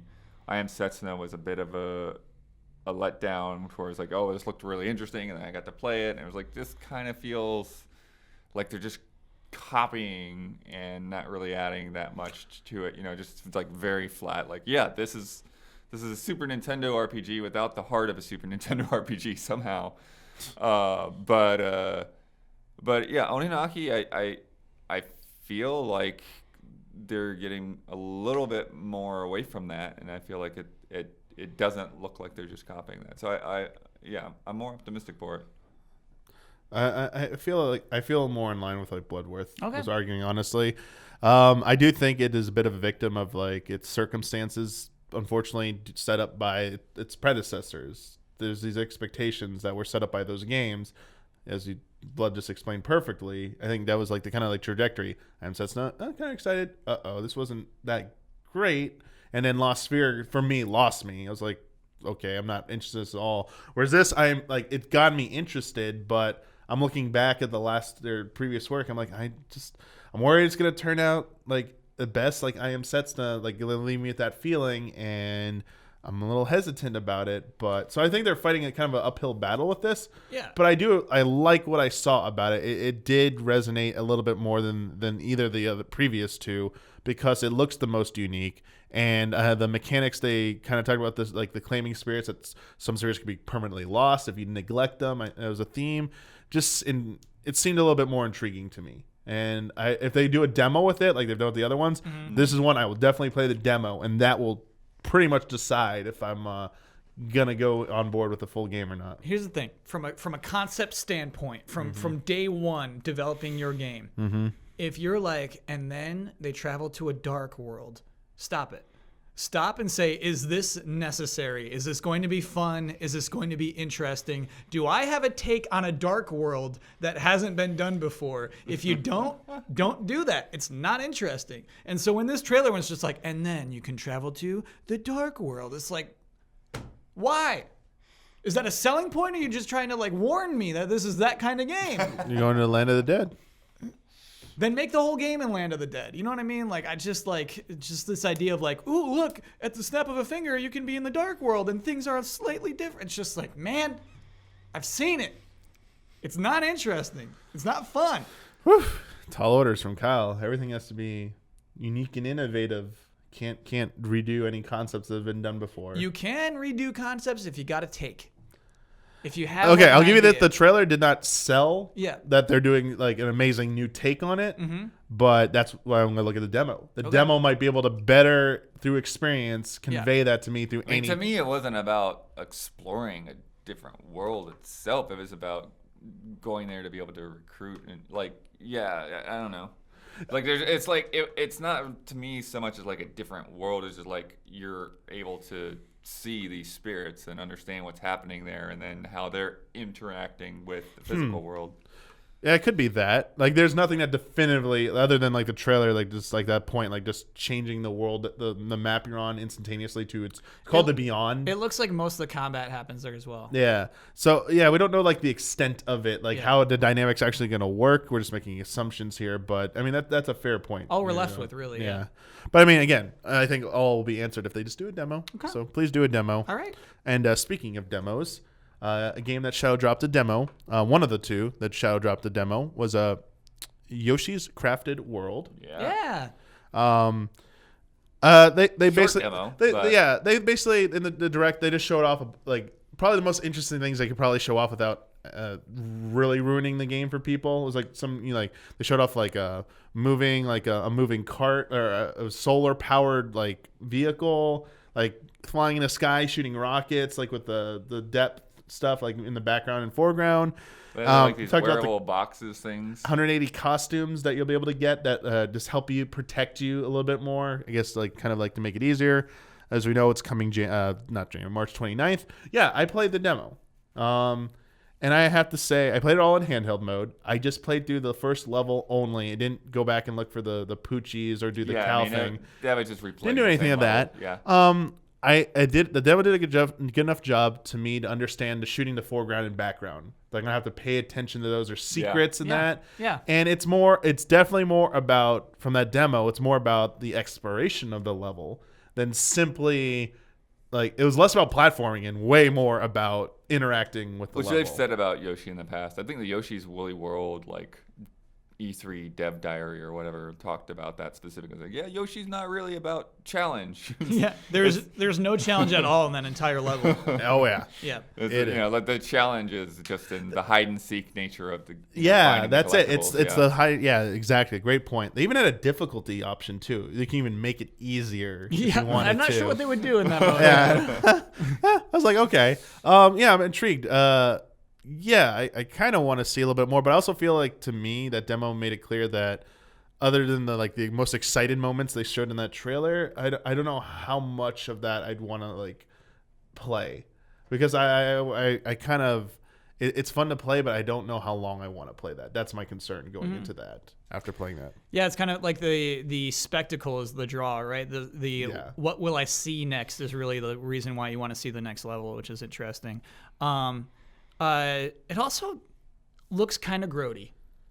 It turns out it has like a dynamic resolution to maintain the 60 frames per second. Okay. And none of it's good. It doesn't reach, like 1080 ever. So did you play dock mode? Yeah, I played dock mode. Did you? I played dock mode. I mean, I played handheld, and I just assumed it was handheld mode. That nothing looked as good as the trailers. It's like it looks close, but it's not like quite. there was a lot of like depth of field stuff going on with the focus, so that there's a lot of stuff that's just slightly out of focus. I was seeing a lot of that, and then obviously things didn't look as like like the effect they're going for, not tilt shift, I guess, but whatever they're doing with to make it like toyish or whatever. Maybe it is tilt shift for that. Just wasn't coming across as well. Maybe it was just that level. Maybe it was the handheld mode. But some of the stuff I'd seen in trailers like does not look as good as that. I was like, looks a little underpowered in handheld, but obviously it's handheld mode. So it's underpowered in big boy mode too. Okay. And it is kind of a bummer because like you didn't have to go for realism, right? That's a lot of what like Switch does as a compromise, Mario Odyssey, right?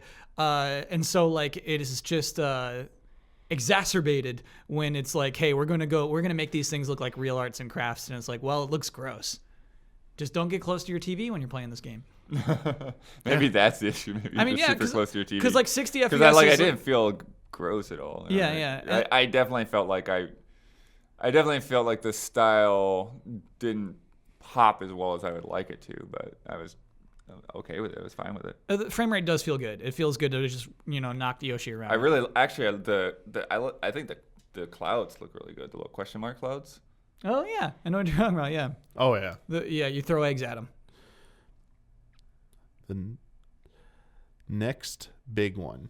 The suspense. The suspense, because this was what in the description of the original direct on their page. Yeah. It said roughly 35 minutes, blah blah blah, okay. and it'll have new information from a certain game. Fire Emblem. And everyone assumed this direct would be mostly focused on this game. It did get a significant chunk, but it wasn't the sole focus. Chunk. Fire Emblem Three Houses. They finally like pulled back the curtains and showed us what this game is pretty much going to be. And I'm kind of curious. What are your thoughts after seeing that presentation? What the direction they're going with Fire Emblem? So Fire Emblem Fates is a game where you can choose which family you want to side with, and then the game isn't complete until you also play through choosing the other side, and then you also do this third option where everybody lives or something like that.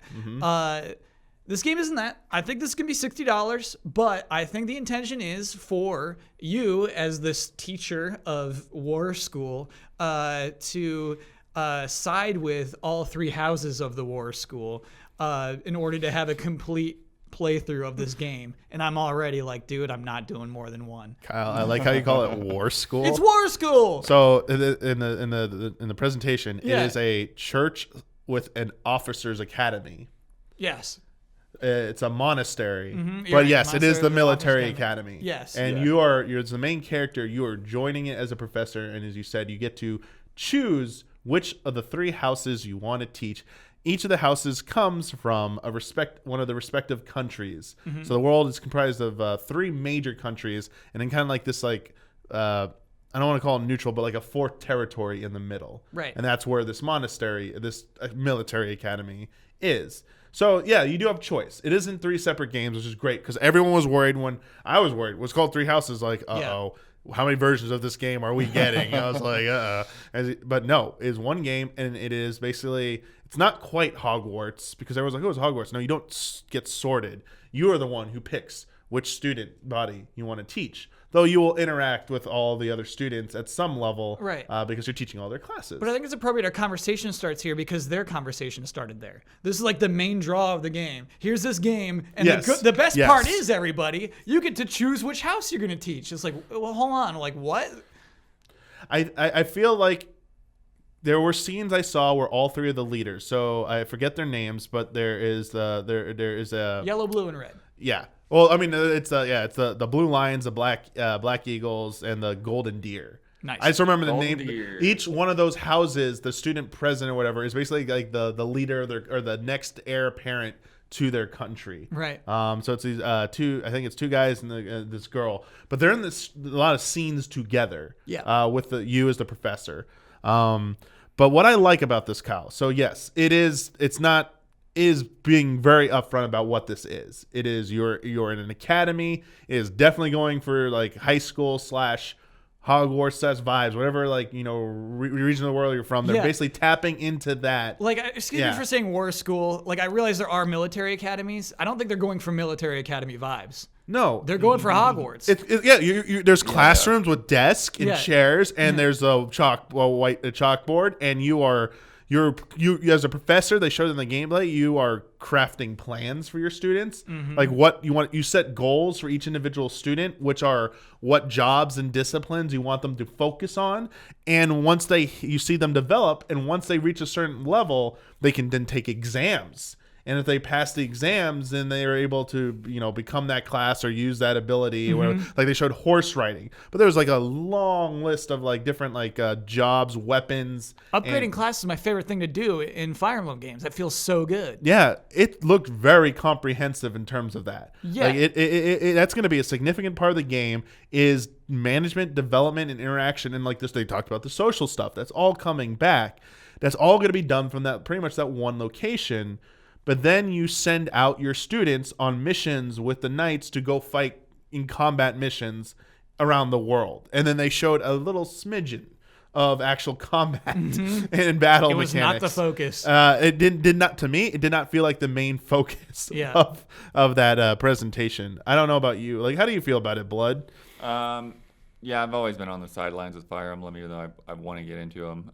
So yeah, I'm totally open for them to try new things, especially, if doing that kind of makes it feel like it's a little bit easier for new people to jump in, because this is a whole new platform. This is time for them to reach a new audience that they haven't had yet. So that's the thing, Blood, is I think this is obtrusive to that. Yeah. I think I'm not going to say this right, and it's going to be offensive. Oh. I think that this is the path of animeification of Fire Emblem. It started with Awakening, and it was all good. Awakening, like, that was a really good refresh for the Fire Emblem franchise, and like they saw they were rewarded for that, right? They saw the returns on that. But I think this is like, hey man, like you were really going down that path a little too far and trying to give it a school element, which is 80% of all anime. And so, like, Blood, I think that's the idea, is like, hey, how do we, like, let's give it the school element. People love school anime. They love school stories. Like, school is the most exciting part of your life. But Damiani, the idea that the only way for me to upgrade my units is for them to take quizzes. That's a kind of assumption there. Okay. Like that we don't know if that's the only way, if that's the exclusive way to do it. Sure. I'm curious if this is the whole game too. Right, I do think that the alliance, Damiani says all three sides are in the same. That's got to fall apart. Yeah, Right, like they're all right, living in yeah. harmony. Like here's my expectation. Like we're doing like 10 hours of this, and then all of a sudden we're in like a whole different scenario. Sure, that would be cool. Then I could stop complaining. Kyle, I think this is like the it's basically the hub area, and it used to be like a tent. Go to older Fire Emblem games, is you literally went to your like little war tent, and there was little menus, and you did all this. It was very simplified. I think. I don't necessarily disagree with your claim that like it's being like anime, like going towards a more anime style or leaning into those tropes and styles a little bit more to cater to an audience, because that's who they see like Fire Emblem, and they want to expand it. Yeah. I also think like a little bit of this is to do with the feedback of the mobile game as well. Like the what they've seen from that, I bet a little bit of that when they designed this. You mean like waifus and husbandos? Yeah, stuff like that. All right. Yeah. Although I don't really want to get into that, because I really like, you're a teacher and there's students. Yeah, they better not cross some lines there. You never know. But okay. Do you never know? Do you think it won't happen? Do you really have that hope? I don't have that. Yeah. I do not want it to happen, Yes. Kyle, but Like, I don't know. I don't know. I Yeah, can't. I true. cannot guarantee that will not happen. But in terms of like combat, like they showed a huge world map. Looks like it's based like an alternate version of Europe, essentially. You're definitely going to all those territories. If you look at all the previous Fire Emblem games, those big maps, you chart your course across them. Your campaign takes you through them. Yeah.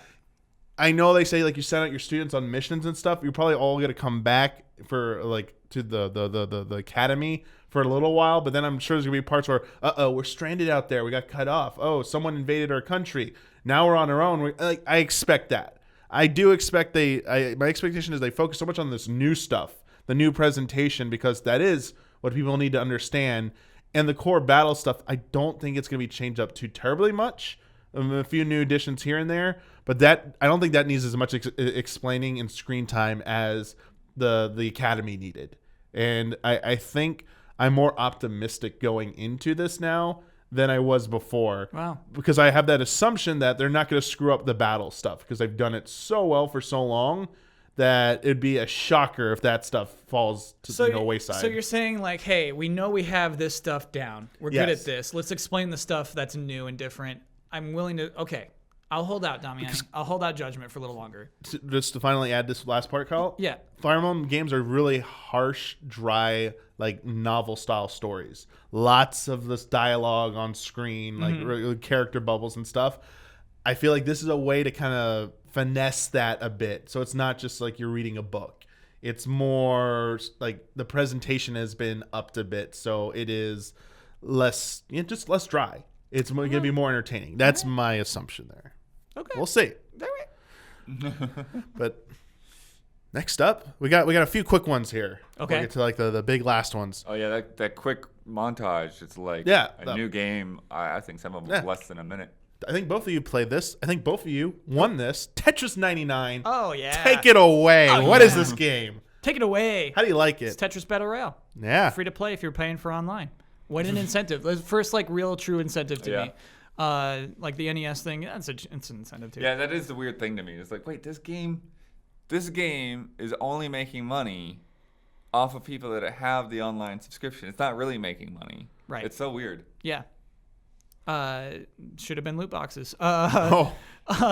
But it's crazy. It's crazy how it works. It's crazy that this is an idea that hasn't been really implemented before. It is basically 1v1 Tetris is for every line you get, for every special move, for every anything you do cool, you send trash to your opponent. And so eventually one opponent will die because you've sent too much trash over onto their screen. This is 99 people doing just that. You choose your targets. And so it's really cool in that, I don't know, like imagine playing a Battle Royale game. Some people are defensive, some people hide, some people go straight to, Twisted Towers? I don't know.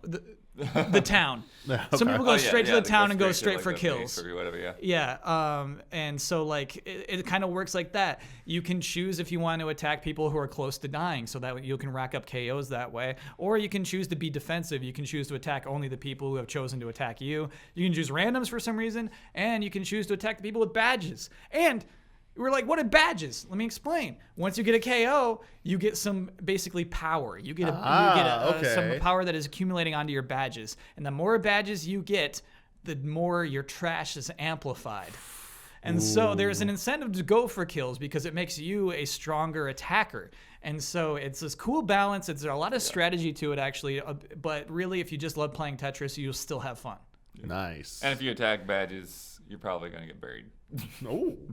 Because you're going after the best people. Yeah, you're going after the best guy. Yeah. You pull aggro on them. I would not recommend attacking badges. You can also, if somehow you have like a third eye or something, you can like use the left analog stick to target a specific player because you can see all of their windows. Okay. Yeah. Those are really tiny. Yeah, that seems like. Or maybe a friend who is on the left analog that's stick. a two-player mode right there. We just had one quick final question about this. Comes from one of our patrons.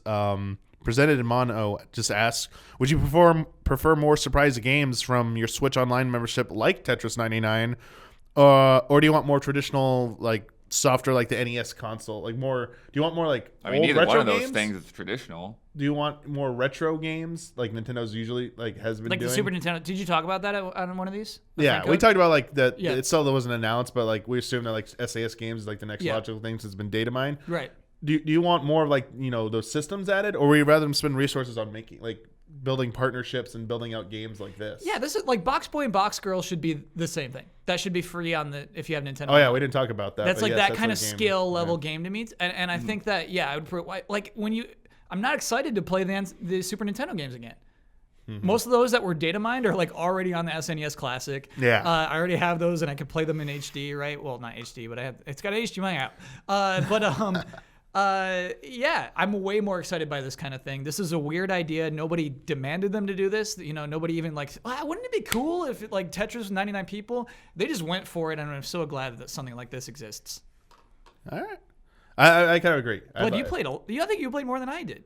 I'm sure I did because it took me longer. And that's the kind of funny thing with like the progression loop of this is it's really about trying to beat everybody else. And so there's not a score. There's nothing else. So like once you've gotten number one, there's not another goal beyond that. other than to just do it again. So, but the drive to get to number 1 is really compelling. So that hooked me in like crazy. But after that, I was like, well, good, I'm done. I'm finally free of this game. So you won, one and done. Right. Okay. There's not really like progression. Like you have a level and a symbol like attached to your name. But yeah, there's really, I think Blood nailed it. Is that currently in its current mode, not a real, like there's not even a way to like see who's got the most wins on like a overall leaderboard or anything like that. Yeah. They did say that new see your online own events stats. are coming to it. Yes. So we'll have to see what those are. But yeah, I don't know. It seemed like it got a lot of buzz and a lot of people are into it and has a lot of potential. And and like the rank, as far as I can tell, the rank is just, I don't know what the meaning of the rank is. It just seems to track how long you've been playing in a way. What do you mean in the lower right hand corner? Your player rank. Oh, right. Yeah. Your level, basically. Yeah. Like it has nothing to do with your skill. It's just like the more you play, the higher your rank will go. Yeah, but you go up faster if you like get more wins. Sure. But yeah, you're right. It is. Well, I mean, You that's can't a lot go of, down, though. Yeah. Right. Yeah, that's It's the not like difference Splatoon, between it where and you're like going- fighting games. Okay. Yeah. Or Splatoon. Good Yeah, point. They'll definitely add more. Sorry, I was just thinking about Tetris DS. Yeah. I think that had a mode where you are up against more than one person at a time. Mm-hmm. Was that true? I know it had a lot of different modes, including some cool ones, but I Yeah. don't remember exactly all the details. I played You that. had one when you're completing stuff, you were playing another game. You're playing like making Mario jump and stuff. Do you remember Tetris that? DS is really Yeah. Oh man, the possibilities. Yeah. I'm excited what to see. good. Lent it to a friend, never got it back. Oh, that's I that's played that. unfortunate. I don't know if it's coming up, but I played that Demon X Machina. Yeah, demo we can too. talk about that. Yeah. That's one of the games. Daemon X Machina prototype missions. They just shadow dropped that as well. They said it's coming in summer of 2019. Yeah, so you got to try it out. Yeah, What'd you think? yeah. I think it's a fun game to play. Like I don't have any like real problems with it. I mean, like visually, like it's kind of low detail, but I think the art style does well enough to make up for that. I'm not that familiar with the Armored Core series, but it sounds like it has some of those team members and that it like just fits that template almost exactly.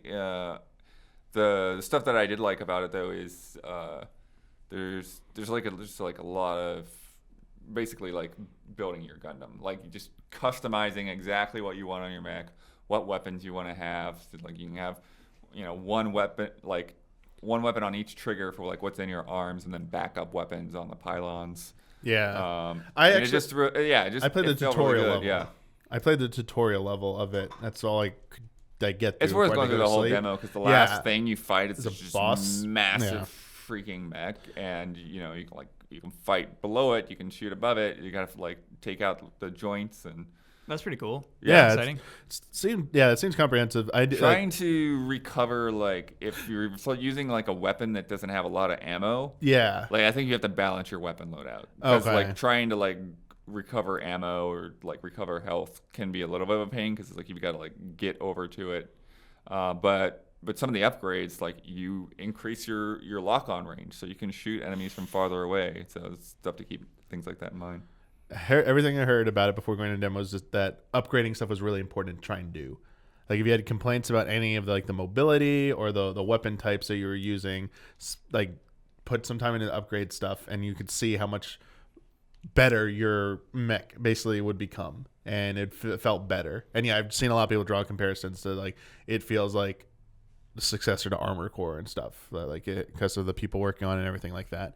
I agree with everything you said there. I played in handheld mode as well, so it looked even a little rougher on that. Probably my only complaint is that like the fidelity was like a little not But there. I think this was a cool part of the presentation. Yeah, I don't know if it was the producer or director came out and said, please give us feedback. yeah. That's what I thought was really cool. Some people get an email for downloading it, but they're like still encourage people. Hey, even if you don't get it, come on social media, let us know your thoughts because they really want. He said version 0.0 or 0.1 on this. Yeah. So it's probably like their first playable build they ever made that they're letting you play. Yeah. They want feedback. Like it's clear they want to try and make this like what people want before I it love comes that. out. Yeah. Final Fantasy 15 did that. They're like, give us feedback, and then they even like adjusted the demo. They're like, do you like it now?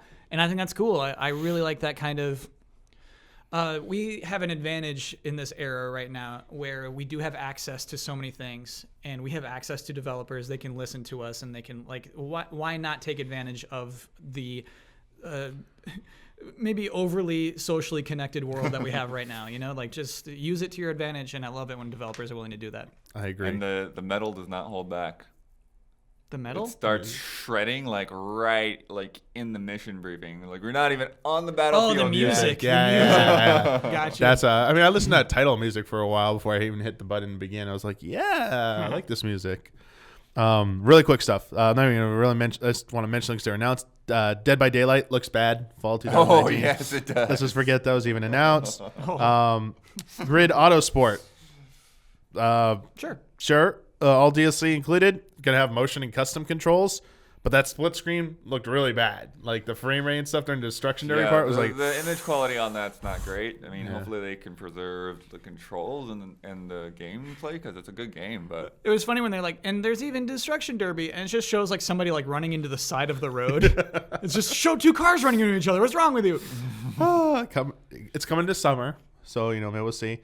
Assassin's Creed 3 Remastered, Kyle alluded to before. That, dude. So bad. I can't believe that. All DLC and Liberation Remastered will run just as bad. It did, dude. It looks so chunky. Motion aiming and touch input, though. Please overlook our frame rate issues. You know what? Motion aiming shouldn't be overlooked. I think that's actually pretty cool. That is a good addition to any game, honestly. Yeah. Just a shame that I don't even want to talk about it anymore. Okay. A few good things. Deltarune, Chapter 1 free. Heck February 28th. Follow up to Undertale, for any of you big Undertale fans. Other episodes are coming, I've heard, much later, and they will not be free. That was a really good trailer, though. Yeah. Really funny trailer. Yeah. I really recommend that to anyone who's like curious about Undertale, who hasn't played it. It's short and you like get it. You understand why people like that. Oh, yeah. Personally, that was my journey. Mortal Kombat 11, just confirmed it's coming April 23rd. There were rumors it's going to be delayed. Not true. Not true. Still coming. Different developer. Yeah, for the Switch version. Right. Handling the port. I think we knew that, though, already. We did. Yeah. But like when I was doubting that it would come out, it was like, there's no way. But then when I learned like there's a developer who is really focused on this. Gotcha. It's like, okay. Makes sense. I'll buy it. Unravel 2, coming March 22nd. Brandon and Amanda played a lot of that on Spouse Quest. If you want to look those up. The funny thing is, I think they ended up stopping the same place where you ended up stopping me in my way. Does it just get hard? Oh, wow. I think it's one of those things where it's like, it got really hard, and then it's like, okay, we're done for the night, and then there's like only one level left, and then for just whatever reason, we just don't pick it up again. Yeah, I've been there. Final Fantasy. Oh, sorry. You can get a little too cute with puzzles sometimes. Okay, I see. Where like it involves too many steps and too much trial and error. You don't want to interrupt that flow that you're having with that game. Like if you get to that point, it happens. Yeah, I can see that being a good reason to just put it down. Still, a sweet Switch game. Yeah, good fit. Final Fantasy VII coming March 26th. Sure. It's like, sure. Okay. I thought they were going to shadow drop it, but they shadow dropped a different one that day. The better one. Final Fantasy IX shadow dropped. $20.99. Still has the audio bug that's plagued every version. So it's like, okay, it is Square Enix and retro games. Just expect you're going to overpay. How serious is this bug? I mean, because obviously that's the first thing I saw people bring up. Do you know? So all it is, like, let's say you're in an overworld map. So I mean, it's going to be in Final Fantasy VII as well. So let's say you're on an overworld map. It's like battle, finish, go back. Start of that overall theme again. It will never progress past the point till when you enter the battle. A random encounter. So if you don't get a random encounter, sure, the music will keep playing, but you're going to hear like the same like 10, 15 seconds of a song in any area. You're going to hear that over and over again because it won't progress past that. Like the original game, it just remembered where you were, and when you came out of battle, just resumed there. Yeah, so you never get to like the sweet spots of the song. Some of those tracks are so nice. Yeah, and they haven't like fixed it yet. And so they're just putting it out there. And I'm shocked by that because they did make a ton of changes to Chrono Trigger on Steam. Remember that? But that was due to all the negative feedback. So that's what I'm saying. We got to give them some negative feedback. Yeah, we do. We got to channel it hard. Like we need more. We need more Genki for the Genki Dama of the Final Fantasy. I hate it. I hate it. It's got to take a lot for Square Enix. It takes a lot of Genki. Yeah. And then Chocobo's Mystery Dungeon, everybody, March 20th. Forgot about that. Yeah. Blood didn't forget about it. Oh, he hates that game, right? Yeah. I don't hate it. It's just not very good, probably. Yeah, it didn't live up to my expectations. So all right. Wraps up with two big announcements. Okay. First one, so I thought it was the end of Direct because Koizumi closes out, says, hey, all right, we're done with the headlines. Here's an announcement for you. And we cut to this trailer for a game called Astral Chain. Oh, yeah. what did you think about this? What did you think going Kyle. in? Because we were making all the wrong predictions. Yeah, sorry, Kyle. I said it was, it's Monolith Soft's new game. Oh. But then as it kept going on, I looked at the faces. I was like, those faces are too good. I don't know if this is Monolith Soft. Then I saw then the combat happened. I was like, is this a Platinum cross Monolith Soft game? The faces are too I was like, good. the faces are too good. Sorry, Kyle. No, What you're do you right. think? They Yeah. were better than typical. No, I think that pretty early you got the vibe that it's a new IP because you see the two police officers pretty quickly, right? Yep. Yeah. And so yeah, I mean, like it was like this is something that I've been wanting since like Switch started. It's like where are the why isn't Nintendo making new games? And so here's one. It like you kind of did get Platinum vibes pretty quickly. It's weird. It looks really good. It's like it's. What is my opinion on this? To me, Damiani, it's this weird. We talked a little bit about Marvel Alliance being the right budget for what that game is. I wonder if this is a little lower budget for what this game should be. It does, like you said, they're good faces, yes, but they're still limited character models, I would say. I think there's still a real limitation to this game's presentation. It's still exciting. It's really, really exciting, but like I wonder if it's going to be what it needs to be in a way. I mean, I think one of the tricks with Platinum stuff is having a style that's going to be able to work with the limited polygons they're going to have to use and try to hit 60 frames per second. So like Bayonetta is done well with it, and I think this here, if they want to have like bigger characters on the screen more often and this like a huge boss, always having this this co-op creatures alongside you as well as like other characters. There's a lot going on there. Yeah, I think also the reason why I'm like a little tepid on this one is like the premise doesn't draw you in.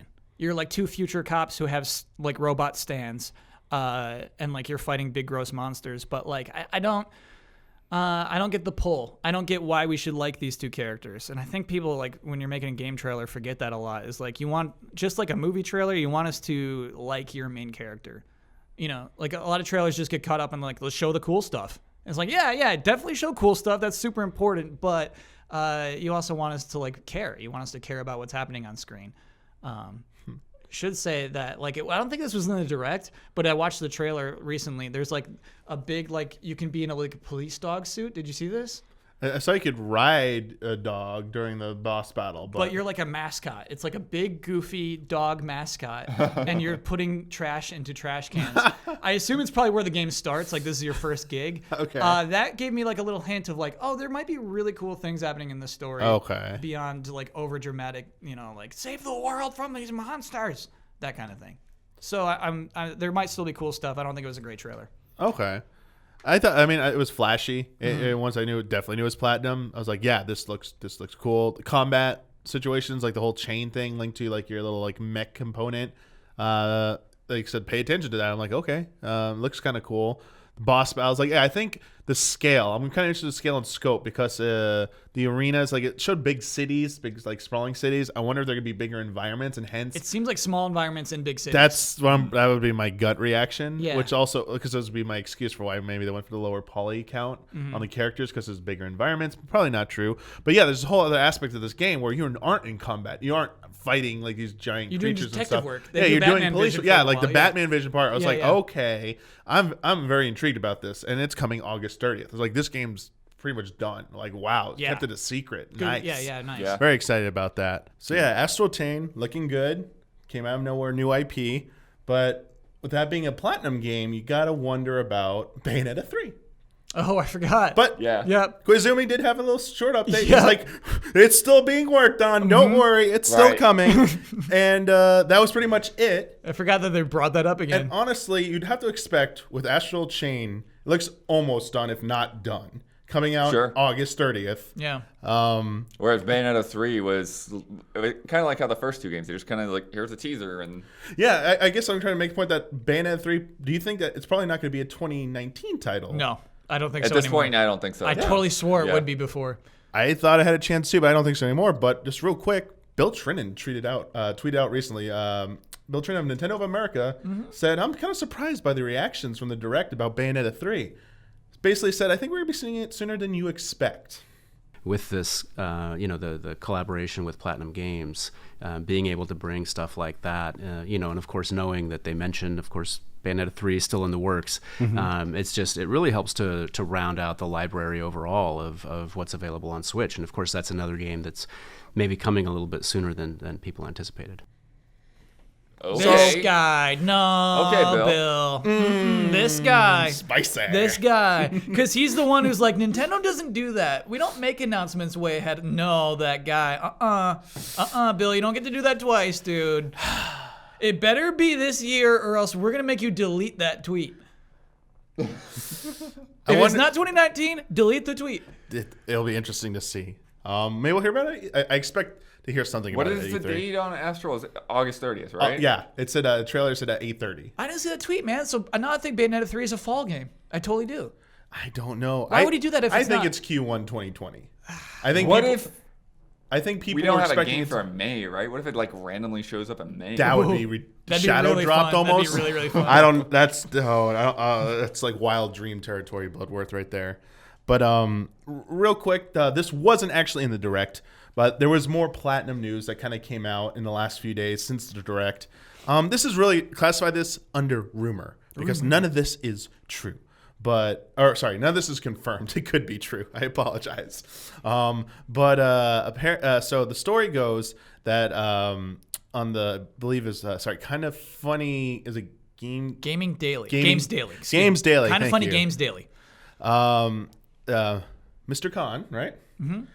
Let us know with a little juicy statement that a well-publicized game that was canceled was getting picked up and revived for the Switch, but didn't stop short of actually saying what it was. Right. And their track record is pretty good. They're the one who said, we'll probably hear about a new Zelda pretty soon. Yeah. And we heard about one pretty soon. I feel like Imran's got like a really good. Yeah. I can't remember. He always like nails it. He's always on top of some Nintendo news somehow. I seem to think that every legitimate Nintendo kind of like rumor that's happened in the last probably like calendar year or like year has been for Imran. Yeah. Doesn't do them often, but they do. They seem to be pretty on the spot on.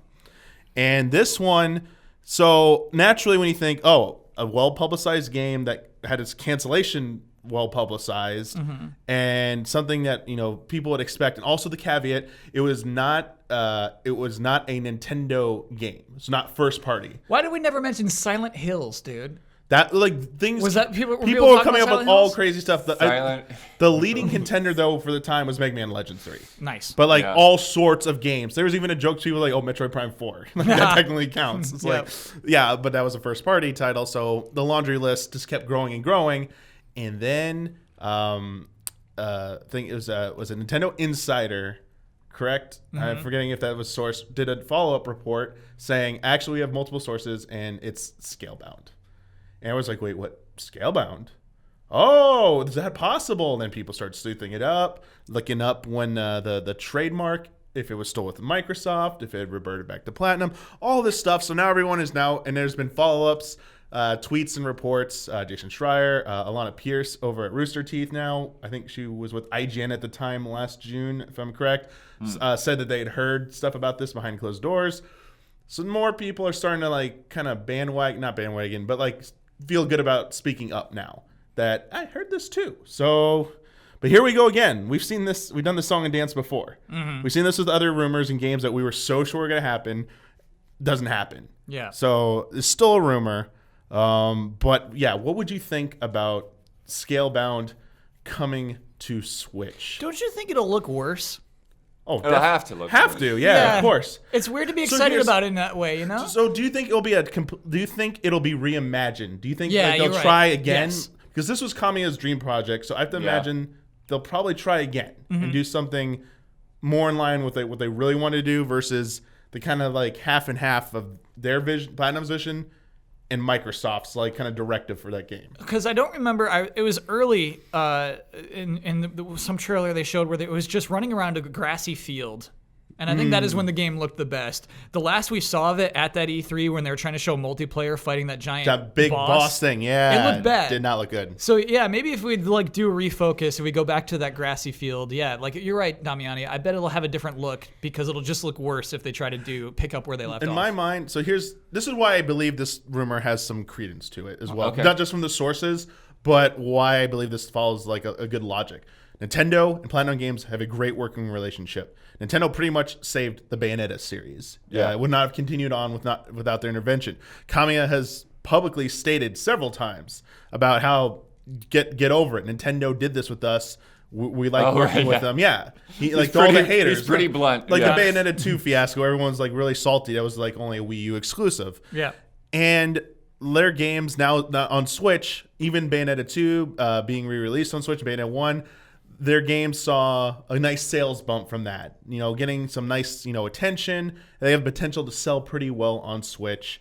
I think it makes sense because this is Kamiya's dream project. Nintendo might just say, do what you want. We trust you. We will not give you any restrictions. Run free with this. And you know what? I thought this while we were talking. Maybe Nintendo can even lend them some more support other than just financial support. You mean developmental? Yeah. Okay. I think they might they could lend Monolith Soft because they make giant environments, big monsters. Just let Platinum handle, because that's what we thought that's what my impression of Astral Chain was at 1st. Platinum across Monolith Soft. So now thinking about that, it's like, hey, Platinum's really good at like smaller environments, character action games, but not sprawling environments. And Nier Automata's pretty sprawling. What? Nier Automata's pretty sprawling. It is to an extent, but I wouldn't say it's anywhere near like Xenoblade. Sure. And I would also say Nier gets rough in a few spots. Yeah. I think. Like, is that desert really that impressive? Yeah, I get what you're saying. I think that would be a good pairing. And I think they both publicly acknowledge they like each other, like their work. So Yeah. And Monolith even helped with Zelda, right? Breath of the Oh, Wild. yeah. Oh, yeah. So it's not like it's unprecedented Oh, yeah. for them to like kind of, definitely. here's what we've done with the hardware. Well, the other thing that was really funny was in Bayonetta 2, all the Nintendo Easter eggs that really kind of went beyond what you think Nintendo would normally do. Oh yeah. The Peach costume, all the those Link outfits, costume, and the sexy Star Peach. Fox And thing. the Bowser fist. Fox level, yes. Oh yeah. The Star Fox level is the... So can you imagine, like, if Scalebound, like, all of a sudden, like, you get to a certain point and, like, you unlock Charizard or something? Now, Pokemon Company dealing with Yeah. crossovers is a whole other Yeah, thing. Hey, I mean, Yeah. sure, Yeah. but I mean, Yeah. I'm But in. I just see this. To me, this seems very believable and very possible. Okay. So I hope it comes true. Yeah. I'd like to see more Platinum games be on any system. Sure. I love their work. Before we move on to the last announcement, Link's Awakening, I forgot to mention a few things. There was a Captain Toad treasure tracker update. Oh, yeah. I forgot Jolly about co-op, 2-player mode, 2-player simultaneous co-op every level for free, already out. Everyone has been bugging us, Kyle, that we need to do a co-op stream now because of that. I'm down. But they're also offering paid DLC, 18 new challenges, along with 5 new courses. Some of the challenges will be in the new courses. It's only 5 new courses? But some of the challenges will be in old courses. Some will be in the new courses. If you pre-ordered it before it comes out, you get to do the first new course for free. Or not for free. You get to do it right now. That first course is one of the 5? I'm not paying come for on, it, so I haven't yeah. tried it. Yeah. It will be coming out, I believe, March 26th or sometime in March. Just wanted to give a shout out to that because that game's getting new content. Meanwhile, Super Mario Party, which is supposed to be an evergreen game, that's supposed to be like a long-term support. No updates yet. Just sitting there waiting for some. I mean, fair, but also that's a Wii U game. Yeah. They designed really that game funny. ages ago, and I know they added the New Donk City levels, but yeah, it's pretty crazy that they're making new assets for that game. I'm right now. I am very happy because I don't think that game's ever going to get a sequel, so I think they're just going to keep updating it, and that's the only way it's going to continue on. I don't. 5 courses seems light to me though for some reason. I'm curious. I'm really curious to see like if that's Yeah. really short and how what it really encompasses. But we'll see. Coming out soon. Just want to give a shout out to Hellblade. It's coming to Switch. Yeah. It looks pretty good. It's coming Where this the spring. heck did this come from? Yeah, it came That's out so weird. came out of nowhere, and one of the better looking third party ports. I would Sure. argue on there, just coming out. nice to see that game probably get a lot more sales because of that, more recognition. And finally, for our last announcement of the Direct, this one was outside of the Direct. Some people thought it should have been in Direct, but it wasn't. Hollowknight, Silksong. They did the announcement the day after, basically just saying that this Kickstarter goal that was supposed to be DLC has become so ambitious. It's going to be a brand new game. Here's footage of it. Here's Hornet in action. Look at all these cool new traversal and like aerobatic combat mechanics you're going to be able to do. Here's some new zones. It's probably not coming anytime soon. But please look forward to it. That part's probably why it wasn't in the Direct, because the Direct was focused on summer games, 2019 games. But yeah, excited about new Hollow Knight coming. Like, gotta be, right? Yeah. Good. I was just really good about it. But it's time for the big announcement. Silksong's big. Like, don't get me wrong. Teased it at the beginning Hollow of this podcast. Knight. Yeah, this is time. it. We this is what everyone's been waiting for. Stringing them along. All right. An announcement that you clearly knew ahead of time. Oh, good. I did not know it ahead of time. I will say this: there were rumors. That did aid that, but I did not have any definitive knowledge that was happening. I thought all the rumors are BS, like all of them. I was like, any one of them can happen. None of them, but they're probably true. Link's Awakening, a remake of the 1993 Game Boy Classic. Was touched up in 98 with a deluxe edition, a color version, and now is getting a full-blown, I call it a remake on Switch. And it was revealed. I want to know how you feel about that reveal, Kyle. First of all, talk about the reveal and the trailer. All right. So first thing we see, some bubbles. Bubbles rising up out of darkness. Pokemon, obviously. I don't know. No, okay. Yeah, you know what? Like, I'm not, at that point, I'm not making guesses. I'm just ingesting, right? Okay. Then we see the stormy waves, and it's hand-drawn. It's very clearly hand-drawn pretty early. And it's a stormy night, and you see Link's little boat, and you're like, please don't be Link's Awakening. Oh, that's Kyle. Okay, yeah, that's please Kyle. Don't. Please don't. Please don't do this. And you see this hand-drawn style continue. You see it in his fabrics. It looks nice. And you're like, oh, man, are they going to do like this cool like hand-drawn style Link's Awakening game? Is that what I'm about to see? So that all happens. Lightning strikes the boat, of course. And then it's like a whole different style already when you see the island covalent with the egg in it. But you kind of see like anime Link. On a log looking up at the island, and then an excellent logo, Breath of the Wild style logo, but then like this like a little toot toot version of the theme, and it's like, ain't I cute? Like, and I'm like, why this? And then but it's like a pretty good looking version of the game. It's like if you've seen 3D Dot Game Heroes, it's basically like a tilt shift style. The boundaries are out of focus while the thing in the middle of the screen is in focus. So it gives you that idea, like it looks like photographs of miniatures, right? And so that's what the game looks like, and it looks 1-to-1 almost. You see things that are just almost exactly as they were in 98. It really feels like it's like the exact same map. I know that there's gonna have to be tweaks here and there, especially because it looks like they didn't limit it screen by screen. It looks like you can just walk freely around. And it's 16:9 on top of that. Yeah, that's true. So you actually... That actually is probably why they had to do it. You see a lot around you, man. It's weird. Because Game Boy aspect ratio, I don't even think is exactly 4:3. No, it's more No, of a it's square not, even, because they had trouble recreating the original NES Zelda game, Zelda 1, Zelda 2. That was originally the Oracle project. They couldn't get the aspect ratio right, so they were finding they had to redesign the sprites, and they decided, let's just make a new game. Nice. The right choice. Sort of. That was like the bridge version. It's probably not going to happen, but how nuts would it be if... there's probably no way for it to happen. It would be weird, though, if somehow like the Oracle games came back and it's like, and we actually managed to make the third one work. Oh, yeah. Because it's supposed to be a Triforce. Yeah. That'd be cool. So there was a third game in development? There was always the whole idea with the Oracle games is that it was supposed to be like Spirit Power Wisdom. Before that, it was originally started as remakes of the NES games. Then it became something called the Triforce Trilogy. Each game was supposed to be focused on a piece of the Triforce. Ooh. Then that evolved into the Oracles concept. And because basically the idea of being able to start from any one of the three and then the permutations of like what would happen when you go to the next game, it just became too complicated. Sure. Yeah, they couldn't get the password system right. But that was between their flagship, and like flagship's not even really around anymore. They're not, but the head of the director of it was Fujibayashi, who's director of Breath of the Wild. Okay. Yeah, so he's definitely still around and like head honcho at the Zelda team. But Even though the two games, they didn't really interact too much. there were some things, passwords unlocked between each other. Right, but sure. it wasn't like what I did in that game impacted the other game at all. You know what I mean? I don't think they really like. There were on that some promise. things They of that, do, but yeah. not it wasn't required to progress through any game, but it did alter things in each game. And then like there's a cool. You can get these on 3DS, by the way. It's awesome. Oh, yeah. Yeah, and and then then like there's the a- final boss. Yeah, there's a final scene. Yeah. And the Minish Cap even makes a joke about the Oracle trilogy. Does Because it? there's the 3 Oracle like girls that you can find houses for, but you can only find houses for 2 of them, not the third. And it depends which 2 you interact with first. I Get don't the remember house. that. Yeah. And that's the reference. That's pretty cool. I always took that as a reference. That's funny, Pretty specific. But Kyle, Yes. this game, I've looked at all the reactions. Mm-hmm. I have spent a lot of time looking at it. This announcement seems to be very polarizing.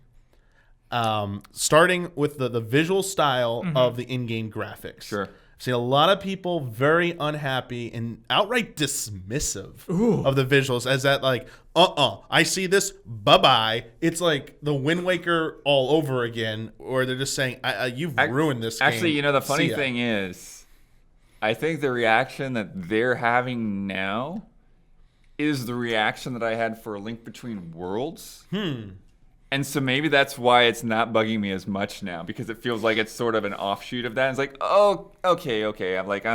I'm over this. I would definitely have preferred something that looked like it was trying to go for the art style in the opening by far. But I don't know. I can't picture what that would look like either. That's my biggest problem with a lot of these criticisms is that there are people who do not like the aesthetic they've chosen. Yeah. The 3D dot 3D dot heroes tilt shift looks like I've seen some people said some pretty mean things about the visual style. Like this is missing it as like amateurish and like school project level. I was like, okay, no. And their argument usually centers on the fact that it's ruining what the style and the feel of the original Link's Awakening, and that they should have done something to be more in line with that. And they'll argue for other games' art styles. They'll bring up Hollowknight. They'll bring up like stuff from like other 2D developers that like great side-scrolling games. No one has been able to provide me a tangible top-down sprite-based or high-quality artwork-based game that would do this and look good. Valkyria Chronicles. That's not. It's 3D, dude. What No, if it looked like that? they want like 2D art. What if it looked like Valkyria Chronicles? There's even a better art style. There's someone who made a GIF that like literally takes like the artwork and almost looks like the sprite and makes it 3D-ified. It looks fantastic. I'm not gonna argue it's like the best fit to capture it. Right. I feel it's a remake, so they're trying to do something new. Yeah. And that to me, it looks like a kind of like toy set island, which is kind of a cool concept to me. For me, it made me think about like old promotional stuff for the game. Like it kept Those like puppets? yeah, like the Like puppets. making Like there's puppets? stuff Yeah, I was so seeing. I was that like, was yeah, it's kind of cool. I kind of get that vibe from it. I get it. People, I don't like other art styles. Like I've criticized other art styles myself, so I understand that. But at the very end of the day, I was like, at some point, I was willing. Oh, I'll give it a try. Let me actually experience it and then pass my final judgment. I guess what I'm unhappy about is people are just like outright dismissive and will not even touch it. Based on The that, same thing happened with Wind Waker. Yeah. People like downplay it now because they've gotten over it, and now it's like there's all these people that love it, and so it's almost like unpopular to hate on that style at this point. But this is exactly the way people reacted when Wind Waker first showed up. There were very few people that actually like that style. Wind Waker was worse. I think Wind Waker. There are people who are furious. Yeah. Yeah, It was because that was the only Zelda. It was. Whereas this is an offshoot, right? Yeah. We know we're going to get a Well, primary that's a good Zelda. point, Kyle. Yeah. Wind Waker was worse because there's a longer time between the announcement of like changing style and the release of the game, whereas this one we have to wait probably a few months before it comes out. So definitely built up a lot of like momentum with that. But as you pointed out, Kyle, some other criticism I'm seeing, I'm curious what you think about this. people comparing it to now Breath of the Wild. They're like, why couldn't you make it look like Breath of the like people see Breath of the Wild, they're newer to the Zelda series, they don't understand why they're going for this look, and they see it. I even saw someone use the same argument. I see this looks like it's meant for kids, whereas Breath of the Wild is meant for adults, and I'm like, oh, It does look like it's meant for kids. Sure. It does. It's meant for all ages. It looks, come on. So I did think about this, Damiani, because, like, yeah, it's not the Link's Awakening remake of my dreams, right? But it at least is keeping this thing alive. And also, I don't know if the game's design works if it is Breath of the Wild style. Yeah, I don't know if you... I don't know either. That seems like it'd be a little too weird. I mean, because of the original dimensions and sprite work and everything, I mean, like, Link's basically a square, right? You know, like he's got to be kind of like this short little thing on the screen for a lot of that game design to carry over. So I can see like how it would be tricky to find an art style that is going to work.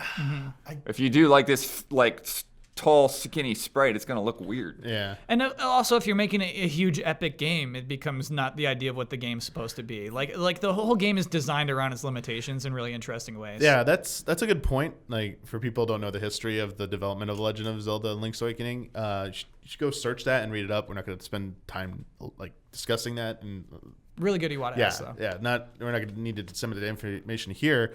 But I think about more recently, like Resident Evil 2 remake to the original Resident Evil, how ambitious that was. I guess people are... Yeah. I think people are jumping to the conclusion that this isn't going to be that ambitious. And the problem is people are just assuming right now it's going to be a strict one-to-one recreation of Link's Awakening. I think that's a fair assumption based on what they showed. Without any alterations whatsoever. Yeah. I don't know. I think that... I'm curious about some things. I'm curious about the script. Like how different that will be, whether they try to flesh things out, whether they try to like make sentences longer, because again, limitations. Yes. You know, like a lot of things there. Like we got emotional because we could infer a lot and stuff there, but you know, how much more could they make that stuff work? Would the same exact dialogue connect to people the same way now? You know, like there's some interesting iffy things that could happen there. The other thing that I wonder about is, you know,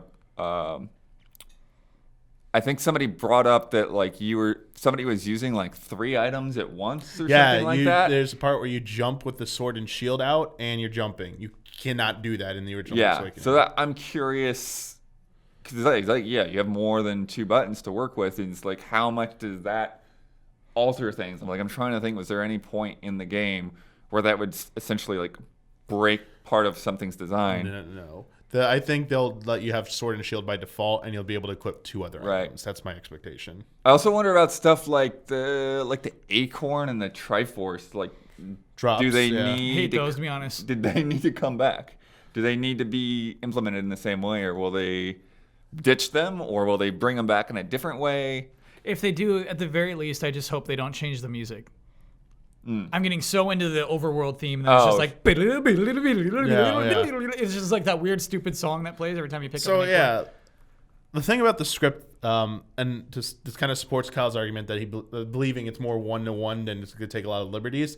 They do show off one of the owl dialogue sequences, and when you compare it to the original screen, it is word the for exact word. dialogue. Yeah. Just more, is it? But Yeah. more is fit onto the screen. They're just using the real estate a little bit better, so it's not a lot of scrolling lines instead of like a nice big text box. So that's like a one argument in that corner for that. Nothing we saw did anything different with the design of the screens. They were all pretty much the same. But it's still, there still is some questions. Like, are they gonna keep any of the like? Is the color dungeon going to be in there from Link's Awakening DX? And if so, is it literally going to be the same thing? No. They're going to change it? Because a lot of that was just like it was the joke of the colors, right? Like open the blue door, put these blue enemies in this thing. Yeah. I don't know if that would work curious. again. Now, I am honestly I was never interested enough to go back to DX. I never tried DX. The photography's cool. they got You would like that? I'm curious what that would be like, and if that goes to the illustrated art style that they showed at the beginning. Same thing with the murals that are in some of the caves and dungeons. You know, whether those will show up in a different, more illustrative art style. Well, one thing they could possibly do is if that first of all, do you think that opening storm sequence they did in the direct, do you think that's going to be the opening of the game? I do. Yeah, 100%. So then would you? Because the original game was like mind-blowing graphics for the Game Boy. You know? It really was, man. Oh yeah, it looked good. Do you think we'll All see those more cutscenes? Do you think we'll see more of those types of cutscenes in the game then? So like a mural sequence, like. Not spoiling anything, I'm not going to say what it is, but there's a certain part of the game where something happens and it's a twist, and it is a mural sequence where you see an image stuff. Yeah, do you think there'll be opportunities to use that? I think art there style? are a few. I think there's I do there's think like so. at least 4 opportunities for some nice cutscenes. What was it? Like, so the music, Maybe some payoffs with some of the side quests as well. Oh yeah, like the trading sequence was like a big deal for this game. That'd be cool, bud. I was inspired by some forget what it was, forget the name now. Some Japanese thing. Like it wasn't just like randomly thrown in there. It was actually like a real thing, and I'm forgetting it now. But it also started tradition Zelda games where the trading sequence became like a mainstay for that. But I could see that definitely doing like cool payoffs. Like the photograph you get, absolutely, yeah. Mm-hmm. The music though, Kyle, you kind of like didn't like the theme. Did you hear at least the Ballad of the Windfish during the 2019 part, where you hear like the Marin vocals? Mm-hmm, yeah. Like, did you like that any Pulls better? at your heartstrings. It absolutely does. Yes, it does. So the music we did here got compared to the new Yoshi music. Did it? Not 'Cause Crafted World, but you know like what? That's Yoshi's extremely New Island. accurate. Yes, it's really People accurate. were like yeah. saying, "Oh, it's like that vibe." Yeah, it is, dude. And I have to wonder, because that was like that change. The one concern I do have going into this is like who's behind this game, like who are the key members behind it. You don't think it's just the Link Between Worlds theme, or? I mean, like, is Koizumi going to be involved at all? And like, if they're going to make any, I feel like he's got to have. If they're making like, any even if he's changes, just consulting, if they're making they're making any changes, I feel a lot better if some of the key figures were supervising it and being like, "Hey, I originally thought to do this," or if you're going to change this is what we were trying to do originally, but technical limitations. I expect to see things that technical limitations forced them to do something, and maybe they weren't as happy with it. The tower could be like they could do some stuff with that tower for sure. I'm guessing. Yeah, I mean, the tower was already technically pretty cool. Yeah. But like it did require a lot of imagination, I think, with what was happening with it. I think Oh yeah, they're gonna like when it changed. Yeah, like you're talking about eagles. Yeah. Yeah. Like I don't want to. There's something cool with that fish fight. The fish fight's the worst part of the game.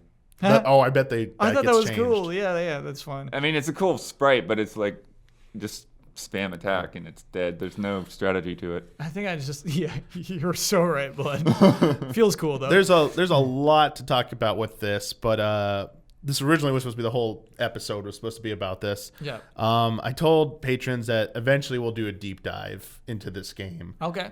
They'd prefer less speculation and more actually analysis when we actually get our hands on with the game. Sure. So once the game comes out, we'll do an episode of some kind. It might not be friend code, but some kind of video where we sit down and talk. I'd love to do probably just be full spoiler playthrough mode. with the three of us. Yeah, probably be full That'd be playthrough fun, and probably be a spoiler mode discussion about like everything. So we will do that at some point.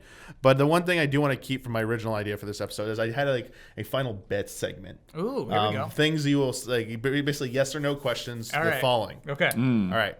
So, will you be able to steal from the shop? Yes. The item shop. You could steal from it. Oh. Do you think they'll Yes. leave it in? Okay. Almost no question. That's like an that's a iconic yes. moment of the game. Yeah. 2. Follow up on that. If you do that, will you then be permanently renamed as thief throughout the rest of the game? Yes. But it won't be all caps anymore. I'll say no. All right. So that's those 2 right there. Will entering the name Zelda trigger a different song to play on the file select? Yeah. Yes. All right. This next one will be more interesting. Okay. In the original version, there is an enemy that if you sprinkle magic powder on it, you can talk to it. And one of them has dialogue that talks about a new system coming that has a short name and can do millions of polygons at a time and is really cool. And virtually everyone has assumed that referenced Ultra 64, Nintendo 64. Will the specific reference about a new system with a short name and millions of polygons and everyone's going to think it's cool, will that reference still be in there? Was that removed from DX? No, it's still in there. I can go talk to It that has guy? different dialogue in different territories, though. Okay, so on my 3DS version, who do I go talk to? It's like the little banana guys, right? The Buzzbobs. Yeah, they're the slime The guys. things that if you hit Yeah. them with a normal sword, you go. You get And I can go talk to them? yeah, sprinkle magic and then Yeah. run up and push. Yeah, if you sprinkle magic on them, they get like Groucho Marx glasses, Yeah. right? Yeah. And then they just like have all these weird little dialogue lines. And then one of them mentions an upcoming video game console. In the English version. So to Whoa. clarify this, in all the territories versions, they had a unique thing. Do you Mm-hmm. think those will be preserved? Yes or no? I feel like some of them might be different. Like I feel like that Or- one, if they keep it, they'll find a way to retro it. I'm gonna go take it one step further, Damiani. There will be a meme. One of them is gonna say a meme. Okay. My guess, I Yeah. haven't tried any of this, but this one, my dream would be it references the new Switch model. Yeah. It comes out like a month before the new Switch. Oh, and it sure. references the new Switch. I I'm don't think they'd smaller be that and careless lighter. anymore. Yeah. I'm smaller and lighter. You remember how many like dolphin hints there were? How irritating. All right. Okay. And I forget, I had them written down, and I memorized all but this last one, so I'm going to come up with a different one on the spot here, so we don't Okay. waste time. All right. So, will they, in any way, alter the ending? No specifics. Will they? You think they will alter the ending? Yes or no?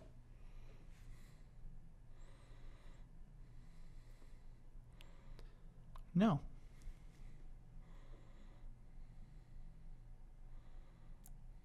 No. All right. I'm going with yes. Can you say in which way? I think they might make multiple endings. That'd be cool. That's all I'll say. All right. I got a question. Oh, you got a question? Yes, Yeah. Kyle. Will Oh, that's what the prize for the secret seashells be the same? Oh, upgraded sword, yes. Okay. Wait, you got one down too? Sorry, this is the real one, the last Okay. final Yeah. bet. Sure. All right. Will Richard appear in his villa with the same music? Oh, is that the full question? Yeah, well, Oh yeah, I have no reason you sure? to think that they wouldn't. Yes. They're Yeah. gonna try to promote it, and they're gonna try for Frog with Bell Tolls. They're gonna try to like promote it a little bit. Just like, hey, if you really like me, please tweet at Nintendo. If you're interested in seeing more kind of Game Boy remakes like this, I have another really cool game that you might want to try out. I mean, I don't see any reason why you wouldn't be. Well, I guess I didn't want to get into discussion about it, but if any, like, it was really like any at some point, any cameos do you think will be like cut because they originally didn't ask for permission for? I all bet of the them? Kirby's will look less Kirby-like. Someone's suggesting they make them the white Kirby versions. Or something. Yeah. Instead of I pink think they will Kirby. look less like Kirby. Yeah. I bet the Yoshi Crane game will still be there. Mr. Wright, I bet he's still going to be there. Go ahead. Oh yeah, there's a whole bunch of them. Yeah. I don't see any reason to take any of them out. There is one small, rather insignificant thing that they'll probably just go with the non-Japanese version of that for the what we'll see in this version. There's a trading quest part where a certain item is different in. You have to tell me. So in the Japanese version of the trading quest, when you get to the mermaid, you're not finding one of her scales, like an extra scale. In Japanese version, you're actually trying to find her top. Her bra? Her okay. swimsuit or bra. You stealing her bra? Her seashell bra? Apparently, that's what you have to return to her. The Japanese version. Oh, and then she feels more comfortable swimming around. Yeah. You know what? That's better than a scale. Finding her scale is definitely a weird replacement for that. Yeah. Yeah. But I get feel it. like they'd probably stick I think with the that will scale be more likely. it'll be some kind of altered version. It's I don't like, think man, it'll- like I need some help. Just find my top. There's no Yeah. reason to edit that one. Man, there's so many things. To me, we that's could not even talk racy. Do you about. know what I mean? No, That's no, I know it's not. It wasn't Yeah. that big a deal. I don't know. I feel like Nintendo would see that as racy. Then they obviously did. Yeah. That was a different time, different era for Nintendo as well. We could sit here talking about Link's Awakening forever. And we will someday. Someday we will. We will. We promise. Yeah. Promise we'll do it. But that is going to do it for this episode of Friend Code. And just remember, you all, I asked for all your feedback. This is what you wanted us to do. So this mega 2-hour something episode, this is what you asked for. You asked for this. You asked for this. You're forced Why are to you acting like it's some kind of blame? No, I'm so saying funny. I thought I had a really good planned out episode, and You did. people are like, wait, ruined what? everybody. You're a Nintendo news podcast and you're not talking about all the topics? I get it. I understand. I'm sorry. I will give you what I want. And They were right. They were right. This was a lot of fun. Yeah. It's just, I hope I don't want to say any complaints about the length. Oh, Because okay. there's no way to do this unless we act stuff. And then I would have got complaints that I didn't cover everything in the direct. So, doing my best here. So thank you again, though, for everyone who submitted their questions. There were a lot of questions. And thank you for putting up with 2 posts asking for questions. Those of you who submitted Link's Awakening questions, I will try and keep those for if we do a spoiler mode. I'll look through those first to see if there's any questions that can be answered in a spoiler mode or something like that down the line. I archived it, so it's still there. They will not be lost, but thank you for that. If you're a $5 and up patron, that's how you can submit questions for consideration for each episode of Friend Code. The week we'll be recording, I will put up a post calling for those questions, letting you know what the topics we're talking about. Pretty much at this point, your questions need to be about the topics. People trying to get creative and clever about. There are a lot of people who are like, "Hey, this wasn't in the direct. Can you talk about? Is there going to be a new Super Mario? Is there going to be Super Mario Odyssey 2 this year? Super Mario Galaxy 3?" There were 5 questions. and no. 5 questions asking me about a new 3D Mario game. I was like, Not happening. It's like, when's Animal Crossing? I was like, This year. not in a direct. So keep your questions related to the topic. Better chance to get in. I'm basically nicely saying if you not related to the topic, I'm just gonna not. Because I mean, I like the way you kind of smoothly work into the comments, Damiani. I try and find questions. I try and find yeah. questions that are about what we would normally talk about. Yeah. Because then I could just throw it to a patron there, and that makes it way easier. But also, there are questions that I see that would be good follow up to the basic discussion we're gonna have that I think wouldn't come up normally. And I insert those in at the end as well. And sometimes I pick questions and we just run short on time, have to cut them on the fly. So I try and get as many in as I can. But when they're concise and related to the topics, I can get more in. And I hope you enjoy that. But yeah, $5 up patrons, that's how you get access to doing that. And if you're a $5 up patron, you also get part of the early access tier. You get this episode and lots of other episodes of Easy Allies content early. So thank you for everyone who's a part of that. And if not, maybe consider supporting us any amount, even if you don't want to get this episode early. $1 access gets you exclusive access to a lot of our spoiler mode, for sure. Mode right there, which, yeah. if we're going to be doing a Link's Awakening spoiler mode at some point, you'll need to be a $1 patron. Yeah, we are. So, yeah, we are. There Lock you it go. So, just lock it in right now. But, yes, thank you again, everyone submitted questions. Thank you to both of you for being on this extra long episode. And until next time, may the way of the hero lead to the Triforce.